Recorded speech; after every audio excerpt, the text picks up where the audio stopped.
This conference will now be recorded. Okay. Go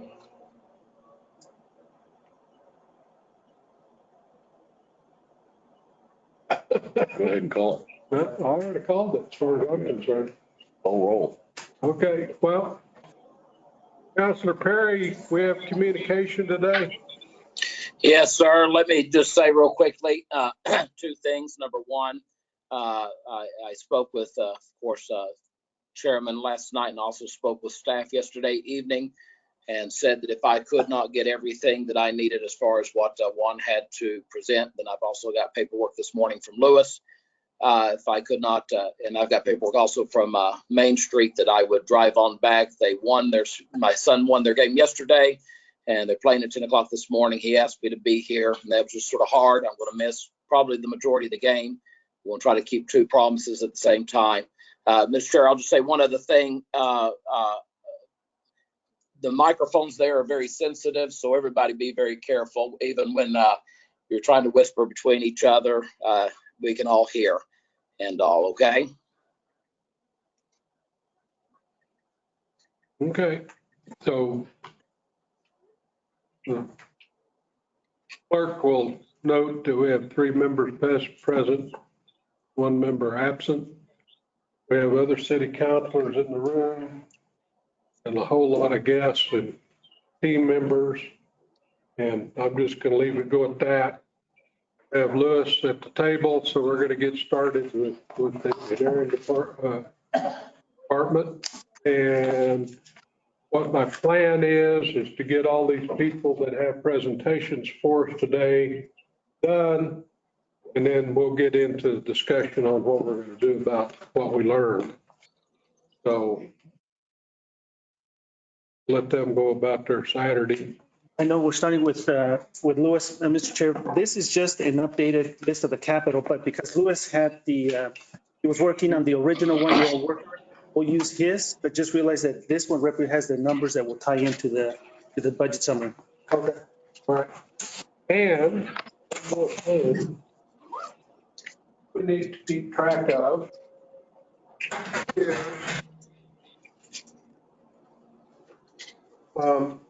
I'm going to propose that Finance Committee meet on the 19th. But I'm going to be out of town for the first 3 days and our Time. I'll make the 19th. Friday work better for you? Yeah. Okay, the 20th. We'll move it to the 20th at 4 Mr. o'clock. Chairman. Yes, sir. Mr. Chair, we have an infrastructure meeting the 20th at 4:30. The 24th at 4:30. The 24th, I'm sorry, yes, you're right. I was looking at my calendar wrong. Okay, so Friday afternoon, it's my intent for the Finance Committee and that gives our team plenty of opportunity to make all the adjustments today, and then we'll have a final version to go over. Hopefully by then it'll be quick and we can vote it out. And we've discussed in this committee, don't know if it's going to happen or not, having a workshop on the 23rd and then a final vote for the city council as a whole. We got a majority of them in here today, it looks like, or on the phone. And then do a final vote later that week, 26th, 27th, something like that. And then we'll be ready to go to get this on the DFA first of the week instead of the following week, instead of wait till the last minute. So that's what's coming up. Okay, so Mr. Nahar, you'll tell us what you're doing here. Okay, Mr. Chairman and committee, what you have is my version 142, 143. Of course, Fuentes has updated it, but just to give you a rundown on the project, the North Atkinson project, we're on suspension right now because of waiting for water line parts. Item 2 is complete. Item 3, I did put all the numbers on the column, the very first column, so we can speak in the same language and same reference. Spring River Trail is complete. North Garden Bridge, item number 4, that's the bridge by Roswell Livestock Sales. And we just been holding off with all the stuff that we've had on Garden and Atkinson and too congested. But the plans are done. We're just waiting for some room there. Item 5, Frontier, that was for crack sealing. That's complete. Item 7, that was the striping on North Atkinson last October. That's complete. Item 8, Industrial, that's the hot recycle. That's complete. We're just waiting on all the invoices. I think that invoice is in Tyler right now. Item number 9, that was our citywide striping. That's complete. IPR Limited, that was number 10 was the microservicing off over the hot recycle. That's complete. Number 11 was the school crosswalks that we have ordered, and they're supposed to start May 23rd. Item number 12, that's the microsurfacing, the 500,000 that council voted earlier in the year, split among the wards. That's complete. Number 13, that's Brazier Asphalt. That was supposed to start Monday, but there's a conflict with the hot plant. They can't get mixed, so that's tentative.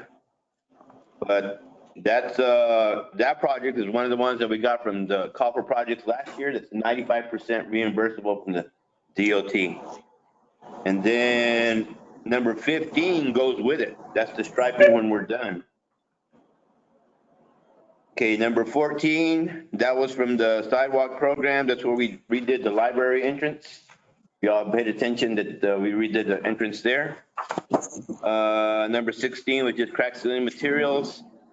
17, more crack sealing materials. Number 18, that's the mill and fill project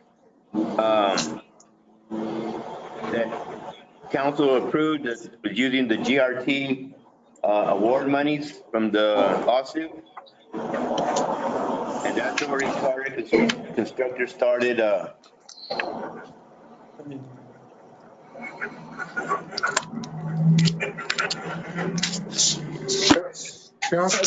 Terry? Councilor Yes, sir. Perry? Yes, There's sure a lot of noise coming from your end. You I talked to thought us there about- was. I won't close this window. Okay. All right. So, okay, continue. I'm sorry for the interruption. not a problem. So number 18, that was we got some money and council approved to do some mill and fill around town. And we split it between the two contractors that we had contracts with. And there's 2 hot plants between constructors and J&H. Constructor already started those. Briar Ridge, Northwood, Wilshire, that kind of stuff. So that's already in progress. Number 19, that's the mill and fill project that they originally had, which was South Washington, which they complete. And then they got to do Garden from Second to Cherry, which we're waiting for the sewer work to finish, and then we'll kick that one out. Item 20, that's complete. That was the striping on College between Maine and Atkinson. Number 21, again, part of the sidewalk program. There was a sidewalk in Pennsylvania. That's actually in the Tyler system waiting for a change order so we can close out that PO. 22, J&H Services. That's Sunset. They're finished with Sunset. Now they'll do their portion of the mill and fill from the GRT award, but they've already spent $946,000 of that. 23, that's actually McGaffey from Wyoming to Union, which we're underway right now. And then item 24, that's the East Hobson Road widening. I have a request for a PO, have not received a PO, and we started on May 10th. 25, that's a double up. That's the same as item 13 and 15. That's Main Street. So that was double counted. Number 26 is actually fiscal year 23. We don't even have the agreements yet for those grants. Same thing with item 27. That's Garden, Second to Cherry. I don't know why it's showing that grant number of 131, but actually Garden, Second to Cherry is part of item 19. 28, street repairs. Again, that's a grant that we've got from the junior house bill. Fiscal year 23, we don't even have the agreements yet. 29 is complete. That was the Nova chip that we did on college between Maine and Atkinson. Call for projects. Fiscal year 23, we have 6 applications in. There's less money this year, and my sources tell me I'll probably just get 1 project, and I'm hoping it's at least Atkinson Phase 3 so we can finish Atkinson from Cherry to College and finish that corridor. Citywide, my item 31, that was a citywide sidewalk program. 14 and 21 on this spreadsheet were actually taken out of there. And then item 32, again, that was the residential micro. That's actually item number 12 PO. And you take my number, you can see there was some double ups. So there was $1.7 million that was doubled up. And I stand for any questions. Councilor Perry, you online? Yes, sir, I'm listening. Do you have any questions? No, sir. Councilor Hildebrand, do you have any None at questions? all. Any other city council? Yes, sir. Just one quick question on the project on East 19th Street. Is that one complete as well? On East 19th, yeah, we went to the city limits and stopped. Okay. City limit being Atkinson, No, just past Atkinson. that's Atkinson. Because I had an individual call and say that if that project was complete, it looks rippled, the pavement on it. So I don't know whether, That was just a microsurfacing to hold it together. So it might not look like the mill and fill projects. And we also get calls all the time for East 19th from our city limits to Urton Road, which is not ours, that's the county. and I don't know how far he's talking about. Yeah, because we only went east, if you can remember where the CPA office is at, Uh-huh. there's an alley and a frontage that backs into that alley. That's as far as the city limits go. But just for information, I mean, Okay. that at least one individual believes that the project. No, they think, we get that call all the time on 19th, and then we also get the call on Urton Road between 19th and Country Club. And only a very small portion of that is ours, and that's closer to the subdivision over there. Right. You have, Okay. Thank you, Mr. Chair. you have further north there Further north where? from the country club on Urton. Yes, all the way to the bridge. So you've done that. And we've done that. We did that microsurfacing. Yeah. Okay. So it's just that stretch. there. Yeah, and the stretch that we would like to mill and fill, but of course we're out of money, would be from the country club to the subdivision. Right. And if you've been over there in Briar Ridge, we did Bent Tree, Mhm. the main entrance roads, and then we. That's the only piece that's really hanging out in that whole area. Correct. Section of Urton between the country club and Briar Ridge. Is it on your wish list? We've discussed it and it goes on and goes off when priorities change. Okay. But my priority can always be changed. Right. I'm just considering, you kind of fix that whole quadrant and you leave one little strip. Yeah, I agree. And it happens wherever we go. We always wish you could have done a little bit more, whatever neighborhood we're at. But that will finish that whole area off. That would finish the access to it. That doesn't include all the streets inside Oh. Briar Ridge, but At the main passage. that would get the main passage your collectors. Yeah. Okay. You're absolutely correct. Is it on your wish list for 23? We'll put it on it. I think you should, because I think, just put it on there. I'm not going to tell you yay or nay, Not a problem. but it just shows that you've completed a whole area and demonstrates that. And that's why, like, in some of these corridors, we'll start one year, then we go back the next year to keep it going.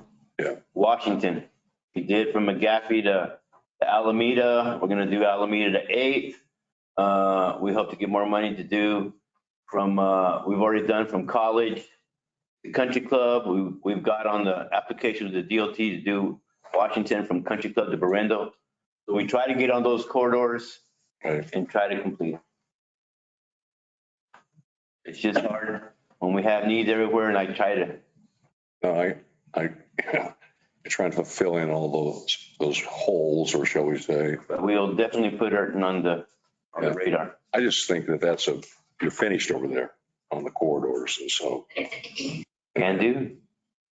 you can go focus somewhere else besides there. So Okay. that's not even my district, but I don't care. That's, No, it just makes sense. I understand where you're coming from. Yeah. We try to do that. okay. No further. Okay. Anybody else? Okay, Mr. Nahar, back in 2019, you got this report, right? That is correct. Okay, so I'm not just worried about 23, I'm worried about down the road. So if I go through this report and it says good or very good, are those the top priority streets that you're looking at based on this report? We're going based on the way that was set up. It was a 5-year program. Right. And as you read on the very right hand, the kind of work that they were recommending. And the lower the grade, that's what we're trying to mill and fill or hot recycle and microsurface. If it said very good, we either do nothing or maybe just a microsurface. But we've been trying to work off of that, plus we interject some stuff that we think, being street department and myself, needs work, and we'll do some of that. So how long have you been working on this report? We actually got that report in 2020, Okay. fiscal year 21, 22, only 2 years on that report. And how much progress, because this shows pretty dismal past record. Well, if you read the report, to catch up and be progressing from our grade of D, we have to be doing $16 million of contract work. And when I say contract work, the $16 million budget doesn't include the streets. Yeah, it doesn't include 15 million here. this. Yeah, It's above salaries and, affirmative, okay, affirmative. got it. So that's the way I read the report, but there's been some conversation that wasn't necessarily the understanding. So I want to clear that up. So are you going through here and you try to do the good, very good first, or very poor? On the very good, I'm trying to do the major arterials with highway department money. Okay, Because if you've ever taken pavement 101, pavement maintenance 101, and you do your triage, you take care of the better streets first to make them last. Because the ones that have already failed or already failing, you don't get your value back. so if you had to guess, what percentage of these projects have you been able to do since you got it? For the first 2 years, we've probably done about 40% of the first 2 years. Okay, and that was doing the very good with just the Mhm. minimum Correct. reconstruction. Correct. And we're actually with this $1.7 million from the GRT, we're going in there and we're milling streets out. As I explained to council and infrastructure in the past, we've done a bunch of microsurfacing, but when you get to the point where you've got too many layers, then you got to bring it back down. And that's what we're trying to do with the mill and fill. But of course, the mill and fill is about $25 a square yard. Mm. IPR, the microsurface is about $5 a square yard. So as Councilor Orpeza would say, there's some ripples. Well, yeah, you're paying it. $5, you painted the trim, the mill and fill, you took it down to the deck and you're starting all over with your shingles. Okay, so based on past performance, Yes, sir. what you've been able to get done, it's not really, I'm not throwing any rocks that No, you that's didn't fine. get it done. I'm just saying that based on past performance, how long will it take you to, there's the top sheet, to complete this study? And then go ahead and answer that question first, if you got the $16 million. That study was based on about $10 million of contract maintenance for the first 5 years. And then to look at what we would do in the future, then what you do, you bring back your consultant to rerun all the 311 miles of street. And then we put it back into the algorithm and then reevaluate it and see where we're at. Okay, but how long will it take you to get through this before you would need to go back and ask for a new study? I would be asking for a new study probably in a year or two, just to see where we're at. Because the other thing is that happens when we've had some rainstorms and other, that changes the condition of the road. So. We don't have that problem so far this year. Yeah, but we did last year. Yes, we did. We did last year and the year before. So what's happening in a perfect world, I would do 4 years of that. Okay. And then bring them in and rerun their van through town and then rerun the algorithm on their condition. I think those are important timeframes for the committee to keep. Just like master plans everywhere else, payment condition plan, you want to reevaluate every 5 years to see, are you making progress or are you not making progress? Right. And since I would probably reach out to these guys because when we did the RFP, that's all they do. Where other consultants, they had subs and stuff to do. We went with these guys. They were considerably cheaper, but that's all they do. And I was impressed. Okay. So again, I'm asking you to make a guess. Yes, sir. What's your crystal ball say about the future possibility of getting grants and stuff in conjunction with the state and or the feds? Okay, so with the state, we've been very fortunate. Raul's been very fortunate the way politically how we worked it. And I have 6 applications in the mill right now. At 5%. Yes, that's the Tpf call for projects. My sources tell me there's less money this year for that fund. So last year I got 3 projects. Again, I'll be happy if I get 1 project with Atkinson because I'm asking for $2.7 million because I want the state to pay for the utility work that'll be associated with it.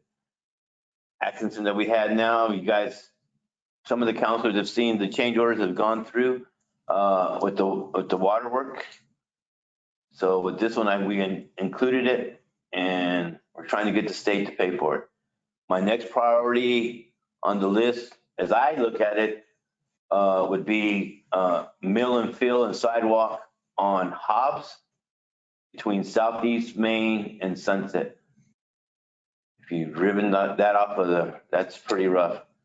And we've had a lot of constituents complain about that one and councilors have brought it up. That would be my number 2. If I can get those 2, I'd be happy. We also have all the projects that are on the list, the 6, we have them shelf ready to go. Okay. So if there's some bipartisan money that comes out, we might not qualify because of our population and our economic status, but we would be first in line because we would have projects ready, shelf ready, shovel ready, they say. Same thing, we've already met with the DOT bridge unit in January. They just started speaking to the rest of the entities in the planning committees last month. We were already ahead of it and we're already surveyed 3 bridges. And I made sure that the rankings of bridges with the DOT matches our rankings. So when we ask for an application, again, we'll have shelf-ready projects.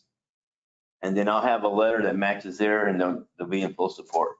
So I'm looking ahead, shelf-ready projects in case there's a windfall of money like the GRT or bipartisan or TPF.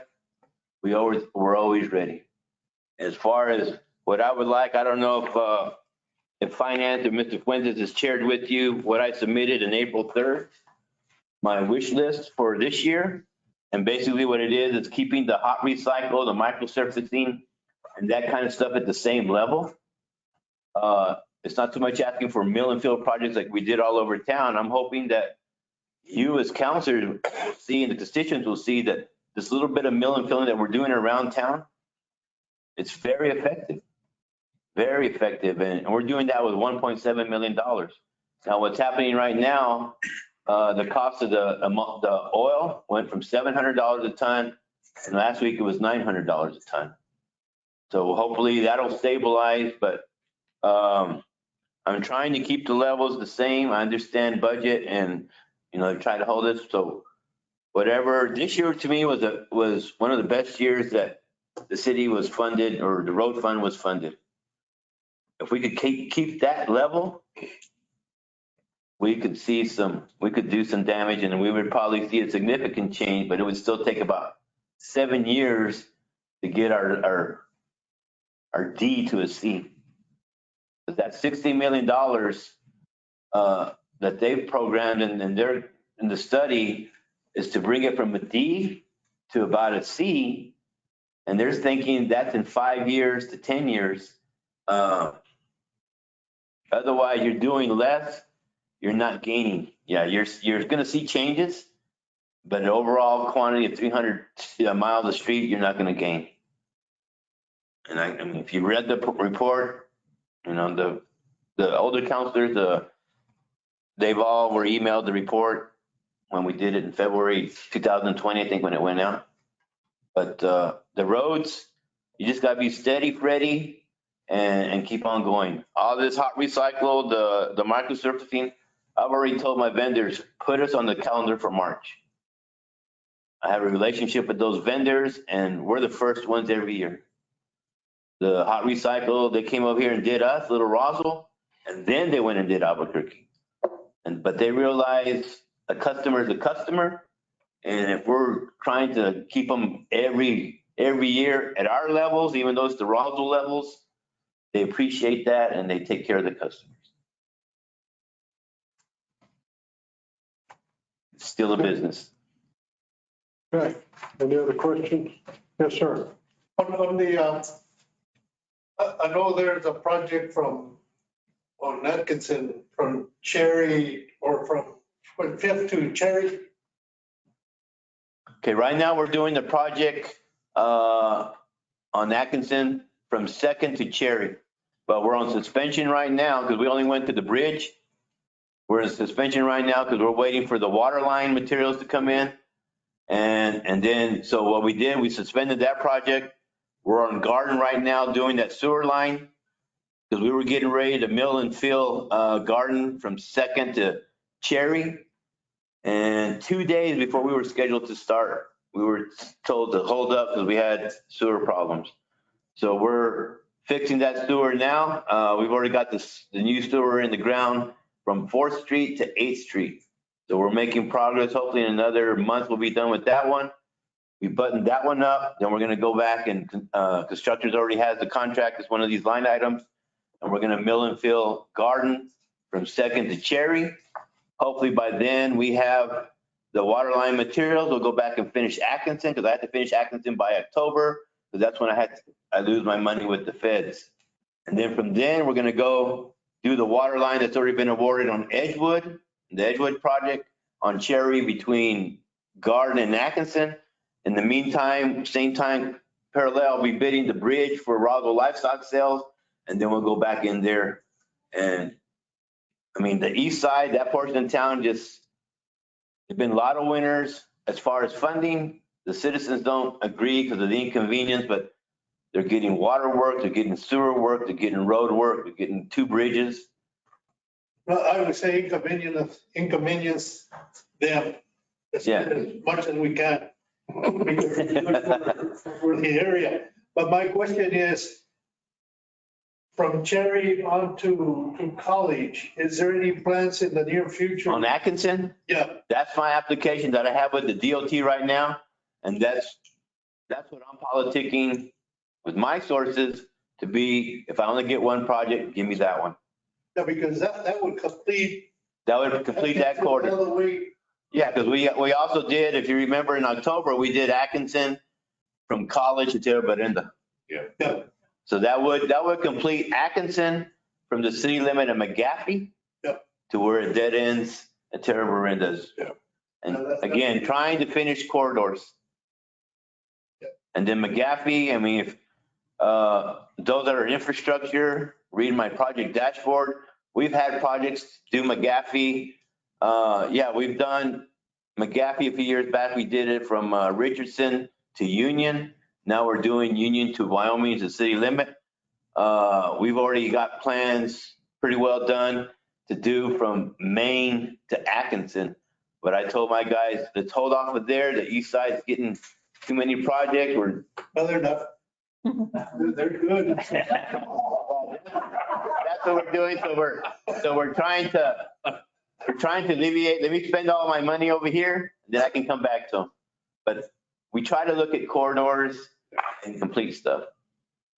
I mean, the next corridor we'd be looking at would be Montana. And we do have the plans, the drainage study already complete and grade set to make a 4-lane in Montana from Country Club to Berendo, and a 4-lane in Berendo from Montana to Main Street or US 285. I think my swag right now for that is about $13 million without right of way. But if you can picture the Featherstone orchards, and then when you get to Berendo on the north side, I need about 10 feet from everybody to make that 4-lane. And if you can picture, in my mind, picture what we did on Untana. Yeah. And picture that typical section all the way to Berendo, Montana, and then the same typical section on Berendo to Maine. For infrastructure, you guys are not part, Councilor Arnold is. I also have a contract at legal right now to do the preliminary grades and drainage for a 4-lane on Country Club from Montana to Sycamore. And I've already met with the developers with the 800 homes, with Mr. Mitchell and his engineer, and make sure that I can drain Country Club down there Nevada Street. Of course, it goes into the ponds and it finally makes our system over there at New Knob. You'll drain it to the south. To the south, which is what it's doing now. But I want to make sure that whatever he does, don't keep Country Club out of your subdivision. I need Country Club to go through Nevada. Yeah. So, I mean, my picture's a little bit bigger than most people's picture, and I'm just limited by the funds. Well, you got a big project. Yes, sir, I do. Here's just part of it. That's just part of it. That's just pavement maintenance of the streets that we have now. Okay, anything else for Mr. Nahar? Yes, ma'am. I actually have one question, and I'm just asking for a constituent. Can you tell me anything about Kansas? Kansas is, it's on the list. I couldn't tell you where it's at. You're talking about Kansas over there by Missouri School? Yes. Yes, yeah, we don't have anything. I looked at the list of what we're doing right now with the remaining mill and fill, and it's not on the list. And I'm trying to make sure that my mill and fill stays within the $1.784 million the council passed. And so. I actually drove it. It's pretty bad. I think that even the macro surfacing or what you did on Lee would be beneficial, but I told them. Okay, and the microsurfacing, they're gone till March.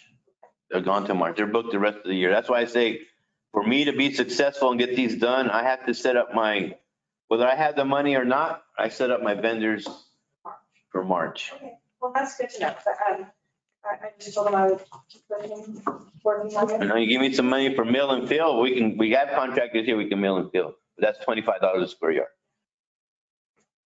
Okay, More with less, but yeah. okay. Any other counselors? Got one question for Mr. Conley from the Peanut Gallery. My concern about the solar is we're short-handed in engineering. We have one engineer, no one else. And We're still 2 engineers short. We did hire somebody to help me with the construction project, but it doesn't help me with the planning doesn't help me with all the contract administration. And I know my crew's worried because my disposition is not as friendly as it used to be. I've been doing triple duty for 3 years. Somebody asked me, my family asked me, I said, I'm one bad day from hanging it up. So Are those, let do me we, ask a question. Are those open positions that you just can't fill? And I did have New positions that, I had lost a guy in 19, he went to BLM. I had one retire in 2020. I've tried to find engineers. I can't find them. We hired this, one construction superintendent. I understood that my engineer would still stay on the website. It's been pulled off. So, And Mr. Chair, let me add, because I know I've had this conversation with Louis. Since he lost his engineer in 19, that position has been open. He has been, it's been advertised for one reason or another. We haven't been able to recruit a qualified engineer for this position. The position that was just recently filled because of the lack of interest in the engineering position, Louis requested a project manager. superintendent, it's a project manager. Which that's the position we just recently filled. Now, if there is a engineer that applies that is interested, that's something. It's just for whatever reason, for the last 3 years, we haven't received applicants for an engineer. There's a shortage of engineers around the nation. So it's not for a lack of trying, it's just people have not applied for the city's engineer position. position still open? I'm not sure. I think we have it off the website right now. Okay, it is off because it's part of the discussions that we're going through the budget. We wanted to reduce the job description, make sure you're okay with it. Mr. Nahar, is that a function of the pay level? I think the function of pay level, the full range is competitive. It's my ability that I could be able to offer based on your experience. But I haven't had anybody apply. Part of it is some of the engineers already know that you can come from the DOT. When you come over here, transportation is just part of it. Right. And I think they're scared. I think we have engineers, those of you that have the workforce, have problems with the workforce. People don't want to work like they used to. And Sometimes I've found it's a function of pay. That you're meeting the market demand. I would trust, Those specialized. and I would trust that within the range, I could probably attract them and give them permission to give them a competitive salary. Yeah. I agree. Because that's right now, the consultants, that's what they're doing. I call the consultants, they're cannibalizing each other. Yeah.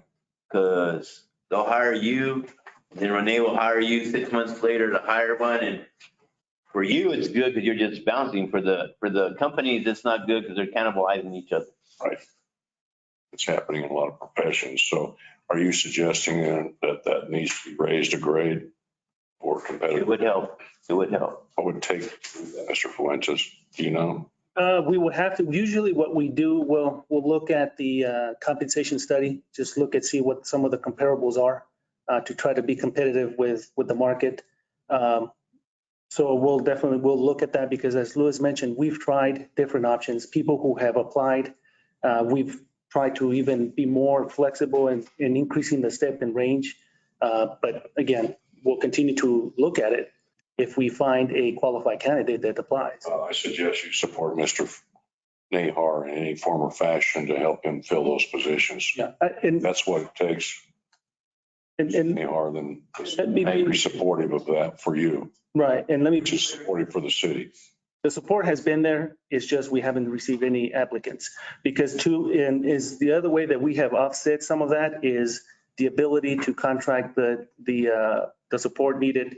Some of our existing contractors that we have on file, but you're It's more expensive than putting people on the payroll. understand, but So help the man. sure.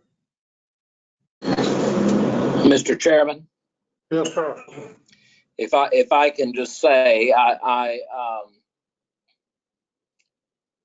let me just say that our staff is doing a very good job of trying to get people into these positions. But if these people do not apply and come to the door to have the conversation for that pay, that's a decision on the applicant to apply, to come in to have those conversations. We've got to get them, and where we are as far as that point is, I think our staff has done a good job. There's a shortage across the nation, and it's not just bad for Rossville, right? We've got the study that's going to be out in About 4 months, 4 to 5 months. okay. We're going to pay particular attention to those items. But I think in the meantime, I'm suggesting that we give Mr. Nahar the ability to fill those positions, because as he just said, he could be one day away from saying, I'm done. Well, then we'll. And I think Mr. Nahar has supported this city in his role very well. And I would hate for us to now put that on you, Mr. Matthews, to go find somebody to replace Mr. Nahar. I think it's a very important issue that needs to be addressed right now. I don't disagree. But if he mutters that I'm leaving, he better just leave, not say anything, because if he says anything, I'm going to go over with a chain and a padlock. Gone fishing. I don't think we're allowed to do that anymore. They've changed the law since then. Well, I'm going to take his phone away from him. So it's in third part. Yeah. I mean, y'all know I've always been here for the city and I'm dedicated to the city. Yeah. And I don't want to leave, but you get tired. I understand that. I'm in a very close situation where I am at, losing people and not being able, and I'm not going backwards. I want to go forward. And so I've had to widen the pay range to get the qualified individuals to take care of those, but don't like it, but that's what the market is today. And So, I hear what you're saying. If I was allowed to do that, I'd probably steal somebody. That's what you got to do. yeah. So Okay. I know that's not my role. It's the city manager's role. And this conversation should be being had with the city manager, not us. So We'll get into that discussion. We get all these people going. So you got a baseball game to go? Yes, I do. Softball. Have a good game. Good luck to the. thank you, Mr. Mayor. Girl, there's a tournament here. Oh, yeah. Yeah. Passed by there last night, a lot of trailers. They got a good turnout for the girls. Good. Got a granddaughter and grandniece's team. So I'm going to go work on my golf tan at the softball field. Thank you, Mr. Mayor. See you later. Thanks, Louis. Thank you. Okay. Got Main Street, Roswell. Mr. Chairman, can I just ask very quickly? Go ahead. Can you hear me, Mr. Chair? Okay. I just have some confusion. I just need some clarification. What with infrastructure at our meeting today, what are we as a committee trying to accomplish with the infrastructure there? Well, we're going to discuss that when we hear all the evidence that we've got available to us.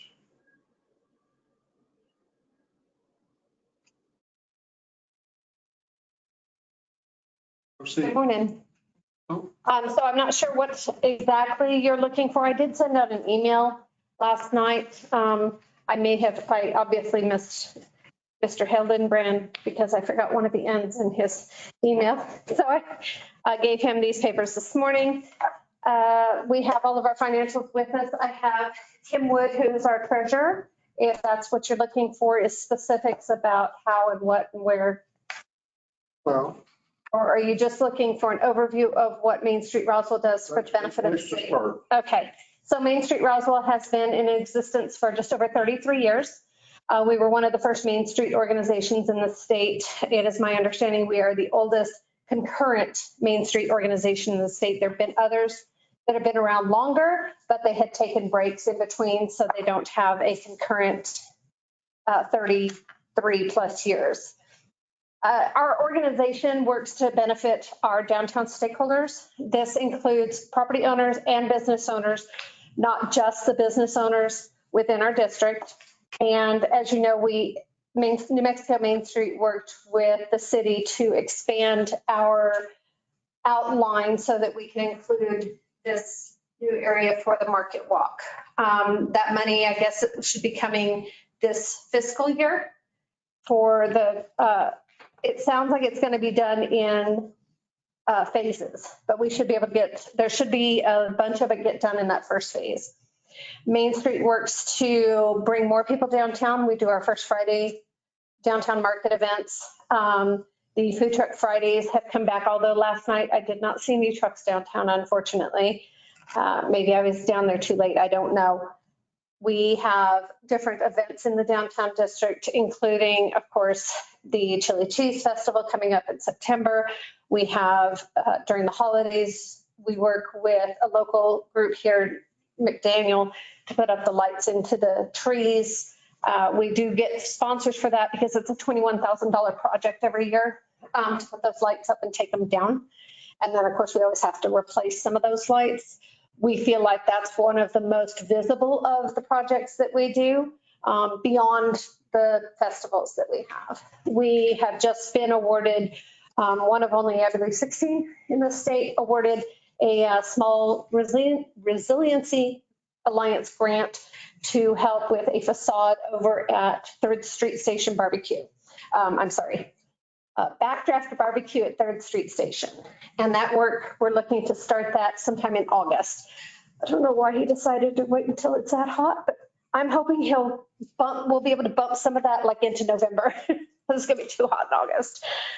They're looking to redo their pathway out front. If you've been there, you know they had that wooden entryway. They're looking to redo that to make it more accessible, easier access, because that handrail runs the whole distance of the building, and they really do need some steps kind of towards the center.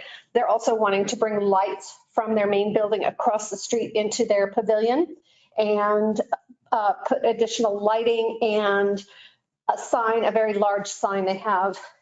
He said they were 6-foot tall letters that could go along the very top of that building.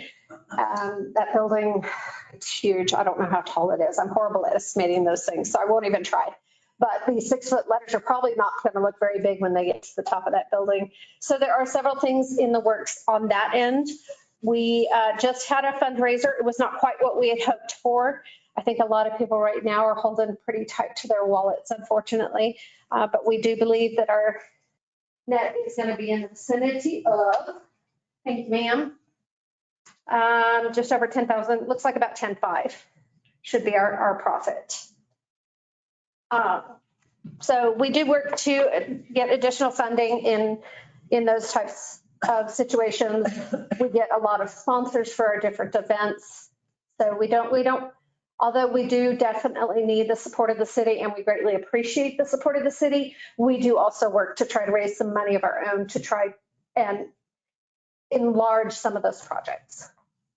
So I don't know, there are a few other copies of this if somebody wants any. I'm sorry. So. Got some more. You guys, and you actively solicit grants? Yes, sir, we do. We that's how we got the alliance. That's a New Mexico Main Street partnership. So they, oh, thank you. We also recently, I say recently, about a year coming here, we were able to get a large grant from AARP. Many of you are familiar with the Bottle Caps Business Program, in which we ask people to collect the lids. And it's not just bottle caps, just so you know, it's the lids off your margarine, you name it, anything less than 8 inches in diameter. Those are recycled into benches, and we've already put out, I'd have to look it up again, 12 or 14, I believe, benches have been placed. Several of those have already been named or sponsored by individuals. We just had this past First Friday a week ago yesterday. We dedicated, thank you. We dedicated 2 of those benches to people that have made a real big difference in town. The Gonzalez family was just over the moon. We have another one. Jeff Strobel will be honored with a bench on this coming First Friday. And then there's another family that is looking probably in August. They might have to wait until September, and they will also be. How much are these sponsorships? $315. That $15 pays for the plaque. $300 is, so the benches originally were $250 plus our fuel, et cetera, to go get them. So we took 60,000 pounds of bottle caps. No, 6,000. I'm so sorry. 6,000. I'm like 60. Wait, that wouldn't have fit on his trailer. 6,000 pounds of bottle caps over to Indiana. The truck pulls up, drops off these bottle caps, and they load up the benches you've already ordered. So you're not literally getting back benches that are made from the caps that you turned in, but it's a rotation. So we were able to bring back 30 benches in that first round. And some of those were not just Main Street. So it's not just a Main Street Roswell project. It is actually a community project. We have several schools and nonprofits that have also ordered benches for their play yards, for their, one of the benches is being sponsored by the Leadership Roswell class that just graduated, and they're going to be putting that one out at the zoo. Sure. So Sorry. you coordinate with other agencies, or are you giving them the information so they can do their own thing, so to speak? So the project actually started with All Saints for this particular thing. It started with All Saints School. And then it was brought to Main Street Roswell as a possibility because we know that a lot of the benches in our downtown district, they're the wood. And of course, our weather is really brutal on wood. And so many of those were looking pretty sad. So when we saw this project, we jumped in with both feet. It seemed like the perfect solution. The great thing about these benches is the slats that they're gray. It's a black stand with gray slats. And they are gray from front to back and all the way through. So if somebody comes along with a knife and carves their name in it, the city can just run by with a grinder and go and get rid of that carving. Or if someone gets after it with spray paint, same thing, they can just go by and, or we can, whichever. So question, so you turn, these become city property, you turn Yes. them over to the city to maintain? Yes. Does the city install these for you? Yes. They provide that in-kind service? Yes, that was, I will say that was a battle in the beginning because there was a misunderstanding as to who was to pay for the Installation, installation. but the city is But the providing city it. is providing that, absolutely, yes, sir. And you all do fundraising, Yes, sir. Yes, sir. you've got members. No, sir. We are not a membership organization because our organization is to benefit anybody within our district. It is not fair for us to ask for membership fees because if person A is giving membership, they're not getting anything different than person B because person B is still in our district. And it is our job to give services to and to help all the people within our district. So we do not have membership. Of course, we do ask our businesses to help us different times. When we're having drawings or like our fundraisers, we ask them for donations so we can put things on silent auction. Or when we're giving, like during the UFO festival, we will have our downtown events on the courthouse lawn. And we'll have the passport program. And so when people do their passport and they bring back their passport with a certain number of stamps or correct answers, because I think we're doing it as a scavenger hunt, they will be allowed to get a bag of swag. In addition, they will get entries into a drawing for baskets that have been put together utilizing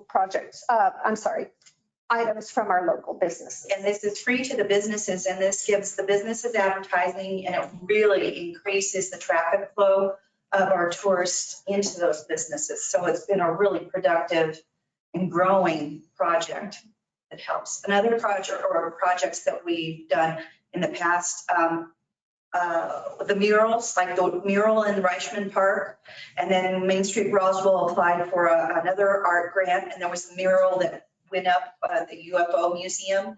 At our last annual stakeholders meeting, the stakeholders indicated that they would like to have more art and sculpture developed. And so that would be something else that Main Street Roswell would like to move forward on.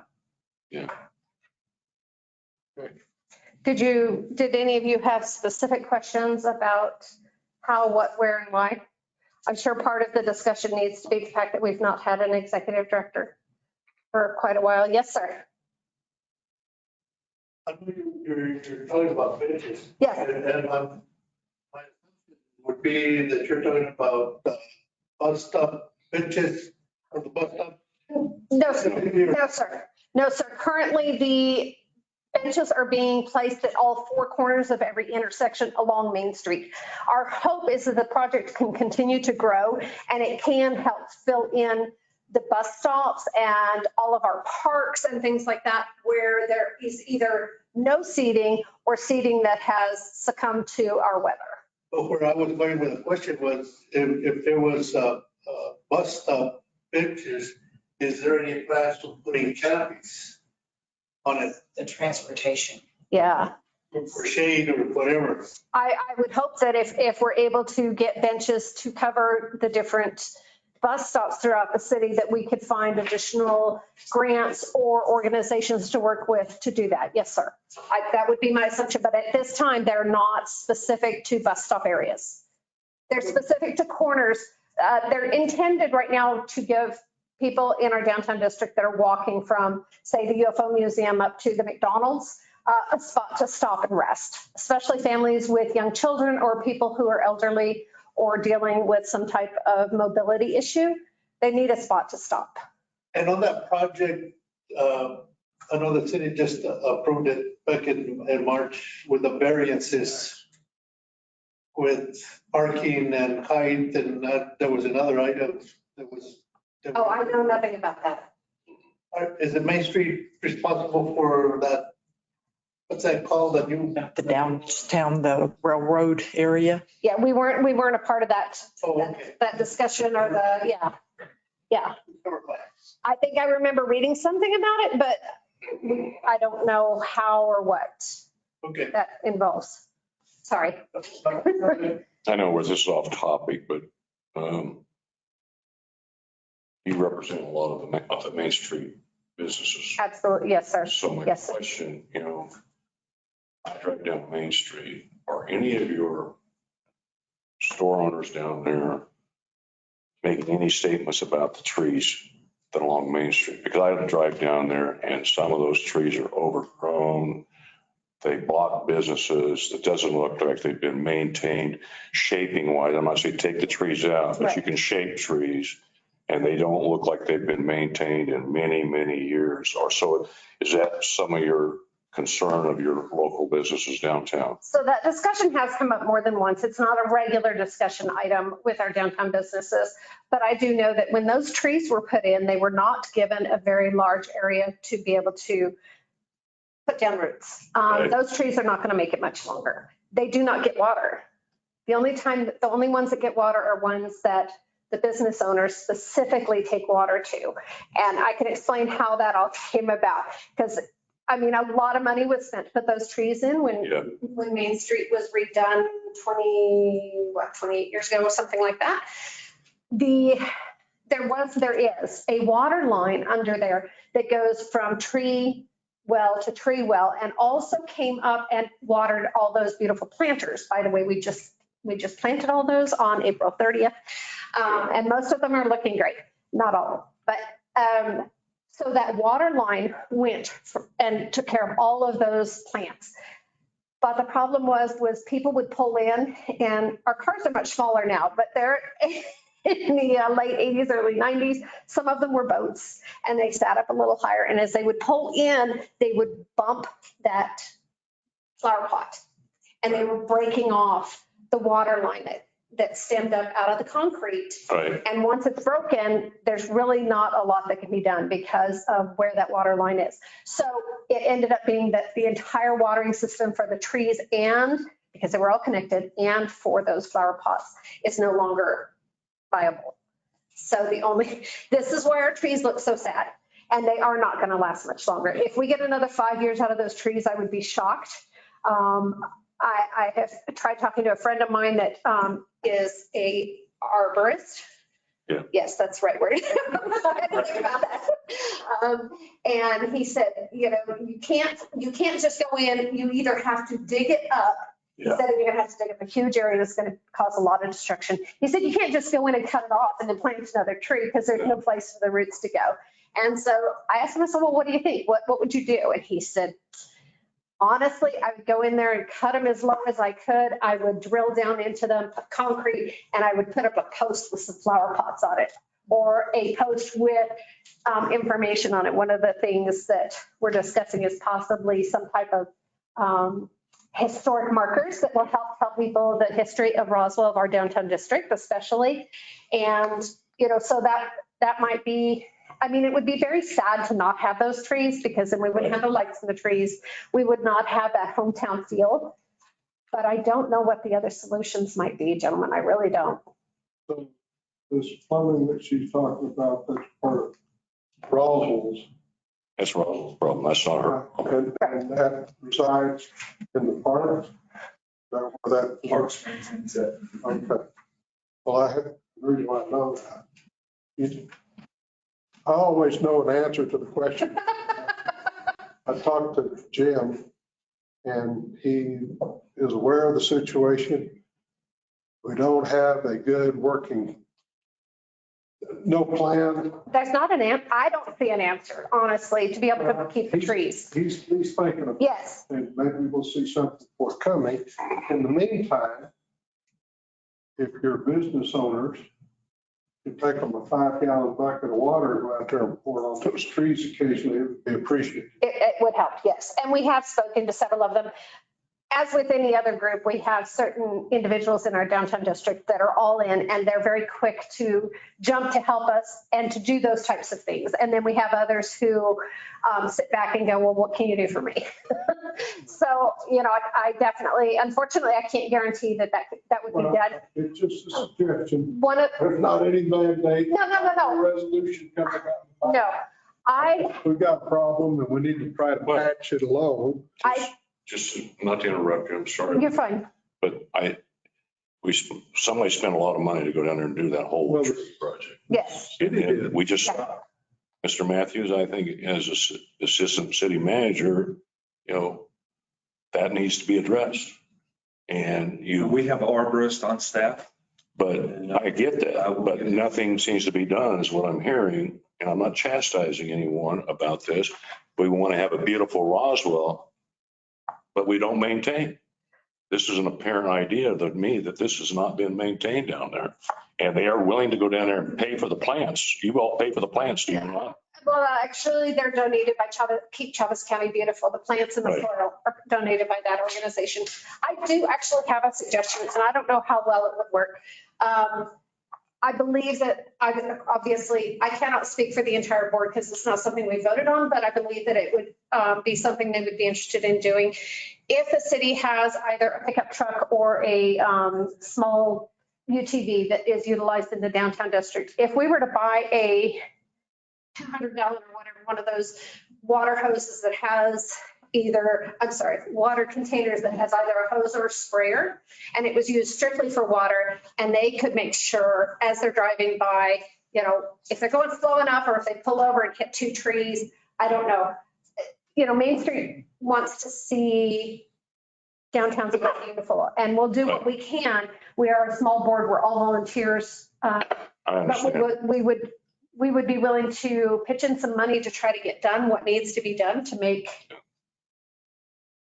I was going to piggyback on that, or that was exactly what I was going to bring up, but it's the workforce or the manpower to get it watered. Yeah. We would be able to maybe look at the financing for the equipment, but then if the city would be able to go in and regularly water, because we have approached businesses and it's kind of hit and miss. Okay, got it.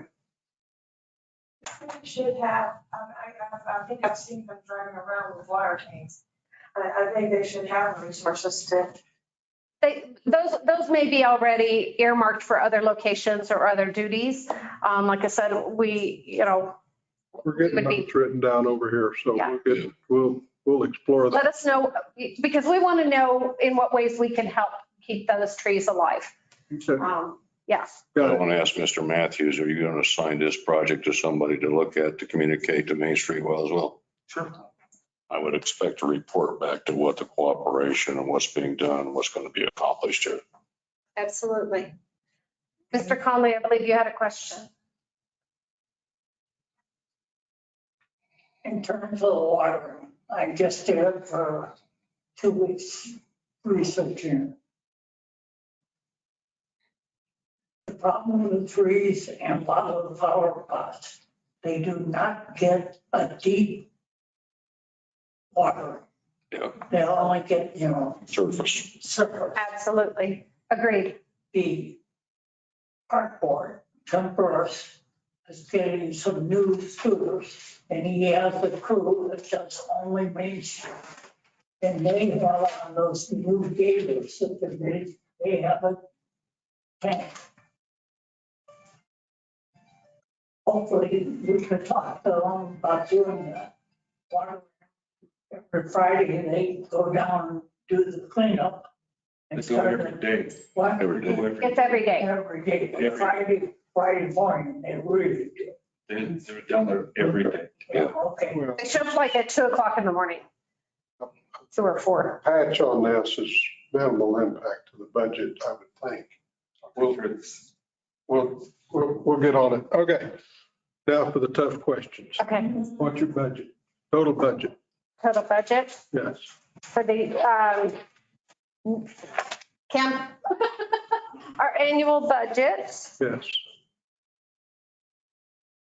We spent, we've not, as I said, we've not had an executive director since last April, I believe it was. And our total expenses, about 120,000. Look like there's $16,000 upside down. Oh, am I looking at it wrong? Okay. So Oh, no, I'm sorry. I misunderstood what. No, I'm saying you're, based on this, you're $16,000 upside down. For 21, yes. Break even. yeah, I got your email, but I didn't have time to download it, digest it. I'm sorry. I'm And I said that last ready here Yeah, so- to keep me lined out. What's your request for next fiscal We year? would like to see 60. You'd like to Right see now. Our, 30, right now, 40. no, right now we're at 40 40. plus 20 if we are able to find an executive director before the end of the fiscal year. But you bank on 40. Yes, sir. That is the agreement with New Mexico Main Street also is a minimum input from our partner for 40 Okay. from our municipality partner. How are you doing in your search for a director? Got the ad back out. We've gotten 4 applications and at least one of them looks good to me, but I'm not on that committee this go round. I did the first 2 go rounds, so I'm like, I'm off that committee this time. And during the first 2 rounds, the issue with salary was, Salary. And that's, and that was why the extra 20 was offered from the city so that we could be sure to find somebody that would better fit the needs of the organization because it is a very broad scoped job. It's everything from daily, input of data to contacting people. So you have to be a people person. You've got to have at least some experience in grant writing. There's also much training. So New Mexico Main Street provides us with many, many different things, including trainings for our board, for our, they'll come down and do classes for our stakeholders in all kinds of different areas. And they will train an executive director in all the things that they need to know. So it does not have to be somebody that has all of these things already in place, but if they at least have an understanding of the majority of these things, and then they can be trained with more precise information. Yeah, you give them skill set. Absolutely, yes, sir. the first 2 rounds, we had some really excellent candidates. And even on the second round, we offered it to the person and then the salary was an issue. Went to the next person and again, we lost them because of salary, but we had some really good candidates. Okay. Well, I'm trying to wrap this up because we got Mr. Espiritu here. And then we've got to get into some serious discussions that are going to probably be lengthy if I get him to read. One more question for Mr. Okay. Not everything is direct monetary. Were there other things that the city could provide in kind to you that would have impact to reduce your expenses? Absolutely. And Because maybe if you look at, okay, here's our request for in-kind and here's our request for top line money, Right, so change things. there are several things that we utilize from the city that if we were able to get those as an in-kind donation. So anytime we're having an event and we have to have street closures, all of those. I mean, it sounds silly, but you know, when each one of those cones is $2, it all adds up and it does affect the bottom line.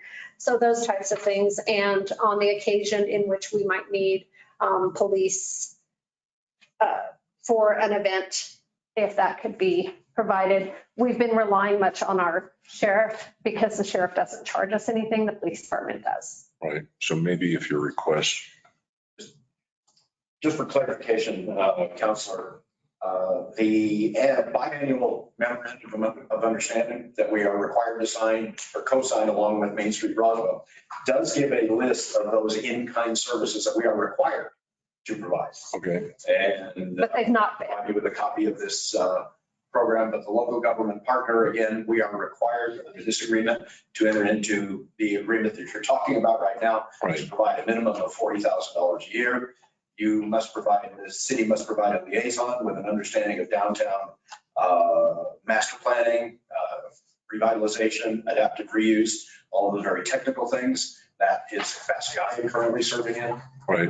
as well. But there are other things we are supposed to help them with that have a direct impact on their operational performance, but they are all laid out. Okay. But the city has not in the past. So, wait a minute, I got Done a that. question. Hold on. So if we charge them for police and or fire, do we take credit against the 40,000 that we're supposed to provide them? No, that is a direct, 40,000 is a direct. We're going to check. Okay, well, no, that was not my question. Sorry. My question was, if we provide it, then would that be considered within the bounds of the four corners of the contract? I don't believe so. Okay. This is pretty specific that this is an agreement and the $40,000 is required at this level to assist them in offsetting operational expenses. Okay. Got it. As is and in the last year, we added $20,000 to that, again, to help them offset the cost of finding and hiring a director. So as of this date, they have yet to be able to find a director. So that 20,000 has not been paid out. Right. And will not be paid out. So that 20,000 is going to roll over in your budget to next year. It's really not a new request. It's just, it's a rollover request at this point. Well, I suspect there's going to be lots of discussions about our fee structure for services for not only you all, but other event sponsors around the community. But so we're not going to discuss that today. Right. My question is, My little checklist with you. Okay. Yes. Your contract's current, yes? Yes, sir. We're not legal committee to negotiate a contract. Correct. Okay. I'm on the committee, so I knew. Two, a lot of your money is from grants and fundraisers that you all have. And the city makes up what portion of that? Give or take 40%, some years 50%.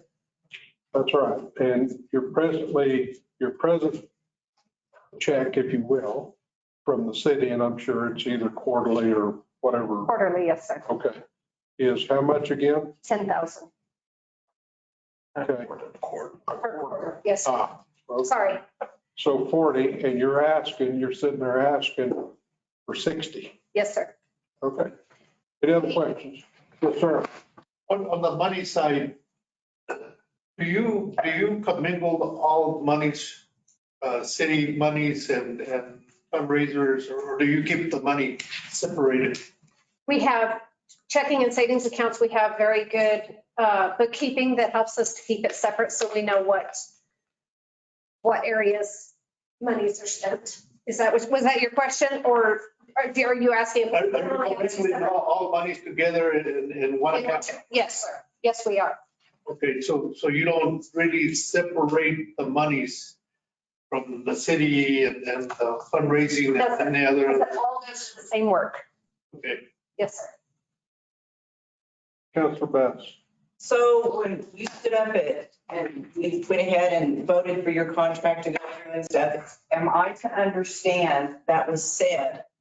And I have the ability to go back into the minutes right now, that the city, if you were going to go up to $60,000, which you asked for, and we ended up getting 40 instead, you wanted it to go specifically for a director. It would be payroll for your director. That wasn't our request. That was the caveat added to the additional 20. That's not what we wanted. We wanted it to be, Because but we don't get the extra 20 right now because we don't have an executive. I understand that, but that was what the initial, I'm trying to explain to the new counselors. Yes. That's what the initial goal was from Main Street Roswell, when we added to their contract, when they asked for it, that money would go specifically for an executive director so they could have a quality executive director. So They would not use it on other entities. It would be only for a payroll executive director position. So make a long story short, you gave them 40,000 in their quarterly payments. And then there's a 20,000 left out there that hadn't been spent, granted, to go specifically for the deal. So in reality, there's 60,000 in last year's budget for Main Street Roswell with strings. Correct. I'm happy. Anybody else? I think you had a question. No. Okay, thank you all. All right. Thank you. Let's press through to your next on the hot seat.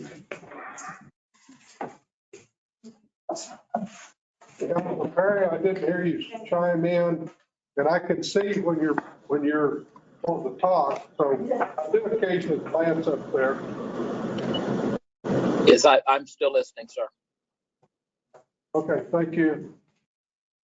Okay. Good morning, Mr. Chairman, councilors. Apologize for my emotional frog there. Some of you. Presentation. I'll try to be as brief as possible because you do have a busy day ahead of you, so I appreciate all that you do for our city. So as you're, excuse me, as you're aware, our focus is on several key areas. Obviously, it's on business attraction to bring in new companies and create jobs. The second is business retention expansion, help existing business here flourish, stay in business, keep the jobs, and hopefully grow and expand and create new ones. The third element that we're very involved with is workforce development. We all know how tough it is across the globe. And we've partnered with the city on several occasions, right, Renee? And we're doing another one, this other hiring event. We've done Thursday. We've done like 4 or 5 of these, right? Yes. That's correct. So we partner very well with the city to help create opportunities for people to go back to get a job. The issue is there's more jobs than people, but that's another subject for another day. The biggest part of the workforce development piece is our relationships with community. Our ISD and all the other school districts in the county, we've been very involved with career tech education and the bridge to industry, but also the bridge to higher education for additional training so they get better wages. We've been very successful.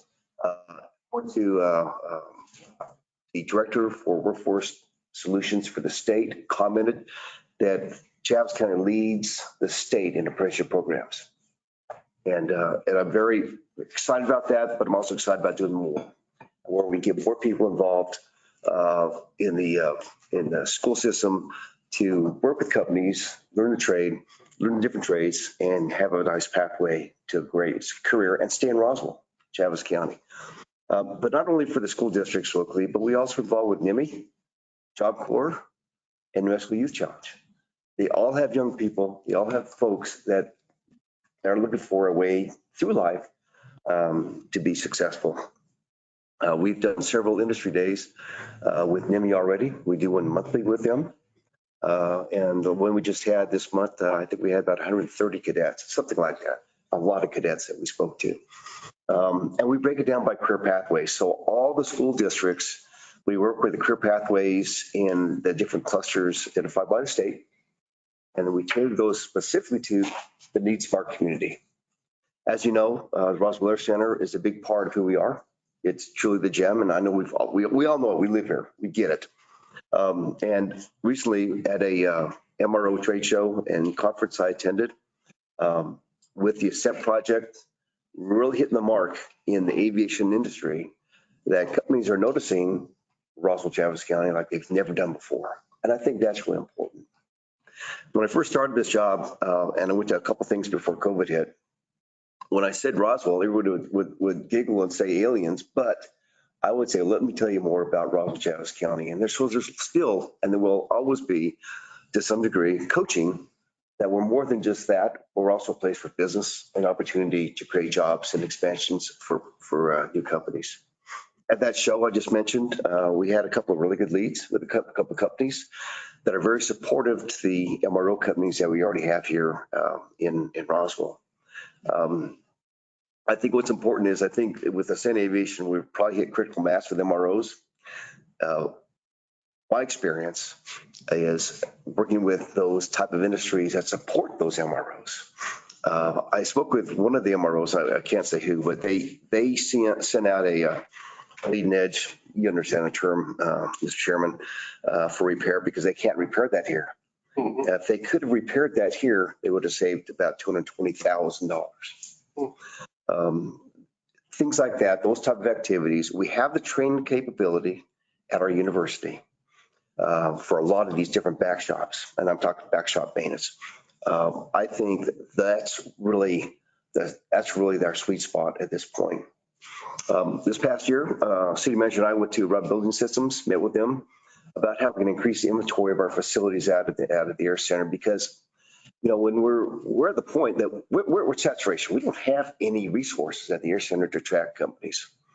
The last two MRO shows I've been to, the number one question they ask is, do you have a hangar? And you've heard these comments. Do you have a facility? And we don't. The city council purchasing that one Rudd building that was destined for another company is good. We just got to get that thing up because without it being good enough, doesn't do anyone really any good.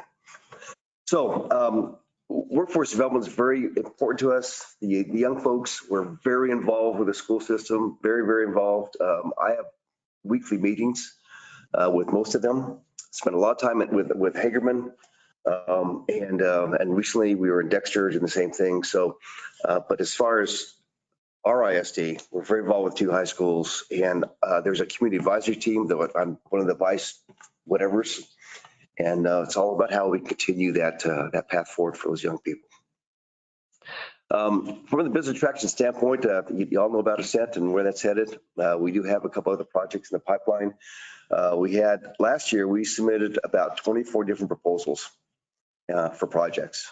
And they range from agriculture to manufacturing to electric vehicle stuff to solar, and just a whole variety of different things. From an aviation perspective, there's a couple of projects that we've worked on, and one that we're still currently working on today. Can't talk about it because we're not there yet. As you know, we've helped with testifying for Job Training Incentive Program, or JTIP dollars. And just so you know, every project we've been part of, they've been awarded 100% of the funds they've requested. And just for information, that JTIP program is probably one of the best in the country. And with that program, it allows, because we're still a rural community, up to 70% of the wages reimbursed back to the company for their trainees. It's a significant amount of money, and we're bringing it here to Roswell Chaves County. I think that's really important. Offset those costs. This year, our budget this year, we're fine on our budget this year as far as meeting our targets. I do believe that financially we're in a really strong position. We have had the luxury of awarding a couple of facade grants, as Main Street knows. We've done that with a couple different companies here, and it's a matching grant on their part, up to $5,000. And we do have a review process, but where they use a local contractor and they're licensed and those kind of things. But we also have a new Aurora loan fund, micro loan fund that city councilors approved. And we were, it was $150,000 seeded by the city out of their CBG funds for economic development. We haven't used any yet, but we do have an application that I'm working on right now with a company downtown. So hopefully we can see, once they get their documents in line, we can see awards. We spent a lot of time with entrepreneurs. A lot of folks during COVID had great ideas with no money, which is, I hear often anyway. But one company is one activity, we have a couple. One is an aviation project to build engine test stands. Another one is to manufacture a product. I can't really talk about that, I've signed the NDA, but that project, the project I just last mentioned,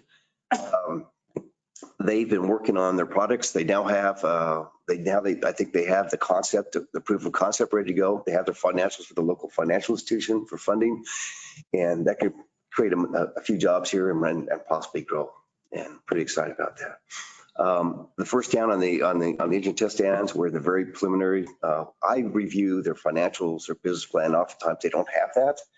They don't have an idea what's going to cost to be in business. So we spend a lot of time, I do, and the office does, on sitting down with the client and providing some advice and some counsel and recommendations. As you know, we don't charge for our service to anyone. You know, we're not a paid for service organization. We're not for profit. And we're here to help anyone that wants to do business in this region. We are also involved with other things that affect the community. Obviously, when you talk to a company, they have the same needs that you and I have. You know, they have employees that they have to have a place to live. They have to have good schools. They have to have medical. I mean, all the things that you need, they need. And so we work very well with our community development department. We talk about housing, we talk about permits, we talk about a number of things to get to the point where we can help companies be successful. Is it easy? No, it's not, because every project's different. But at the end of the day, if we can get a good housing development started, that's a good piece. If we can get better educational components, that's a good piece. If we get better, stronger medical facilities and equipment, that's a good piece. I'm currently the chairman of the board for Eastern Medical Center, and hopefully we continue to upgrade our hospital and its and the service they perform. So for us, we're full service EDO. We do everything. It's kind of like playing baseball, playing shortstop. You're trying to catch everything coming your way. And the issue is we need to spend more time in really telling the world who we are. Because I think we do an okay job, but I think we can do a much better job. I have two team members that work for me. One is our project manager, Melissa Juarez. You've met Melissa. She's a project manager. She does all the proposals, all the research. She does all that stuff. She takes care of housing, real estate, the website, marketing.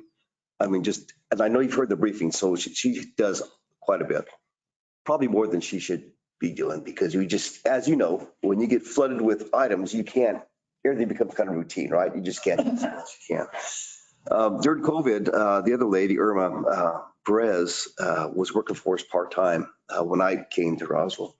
And she was doing light administrative duties and things like that. And then during COVID, she was laid off from her job.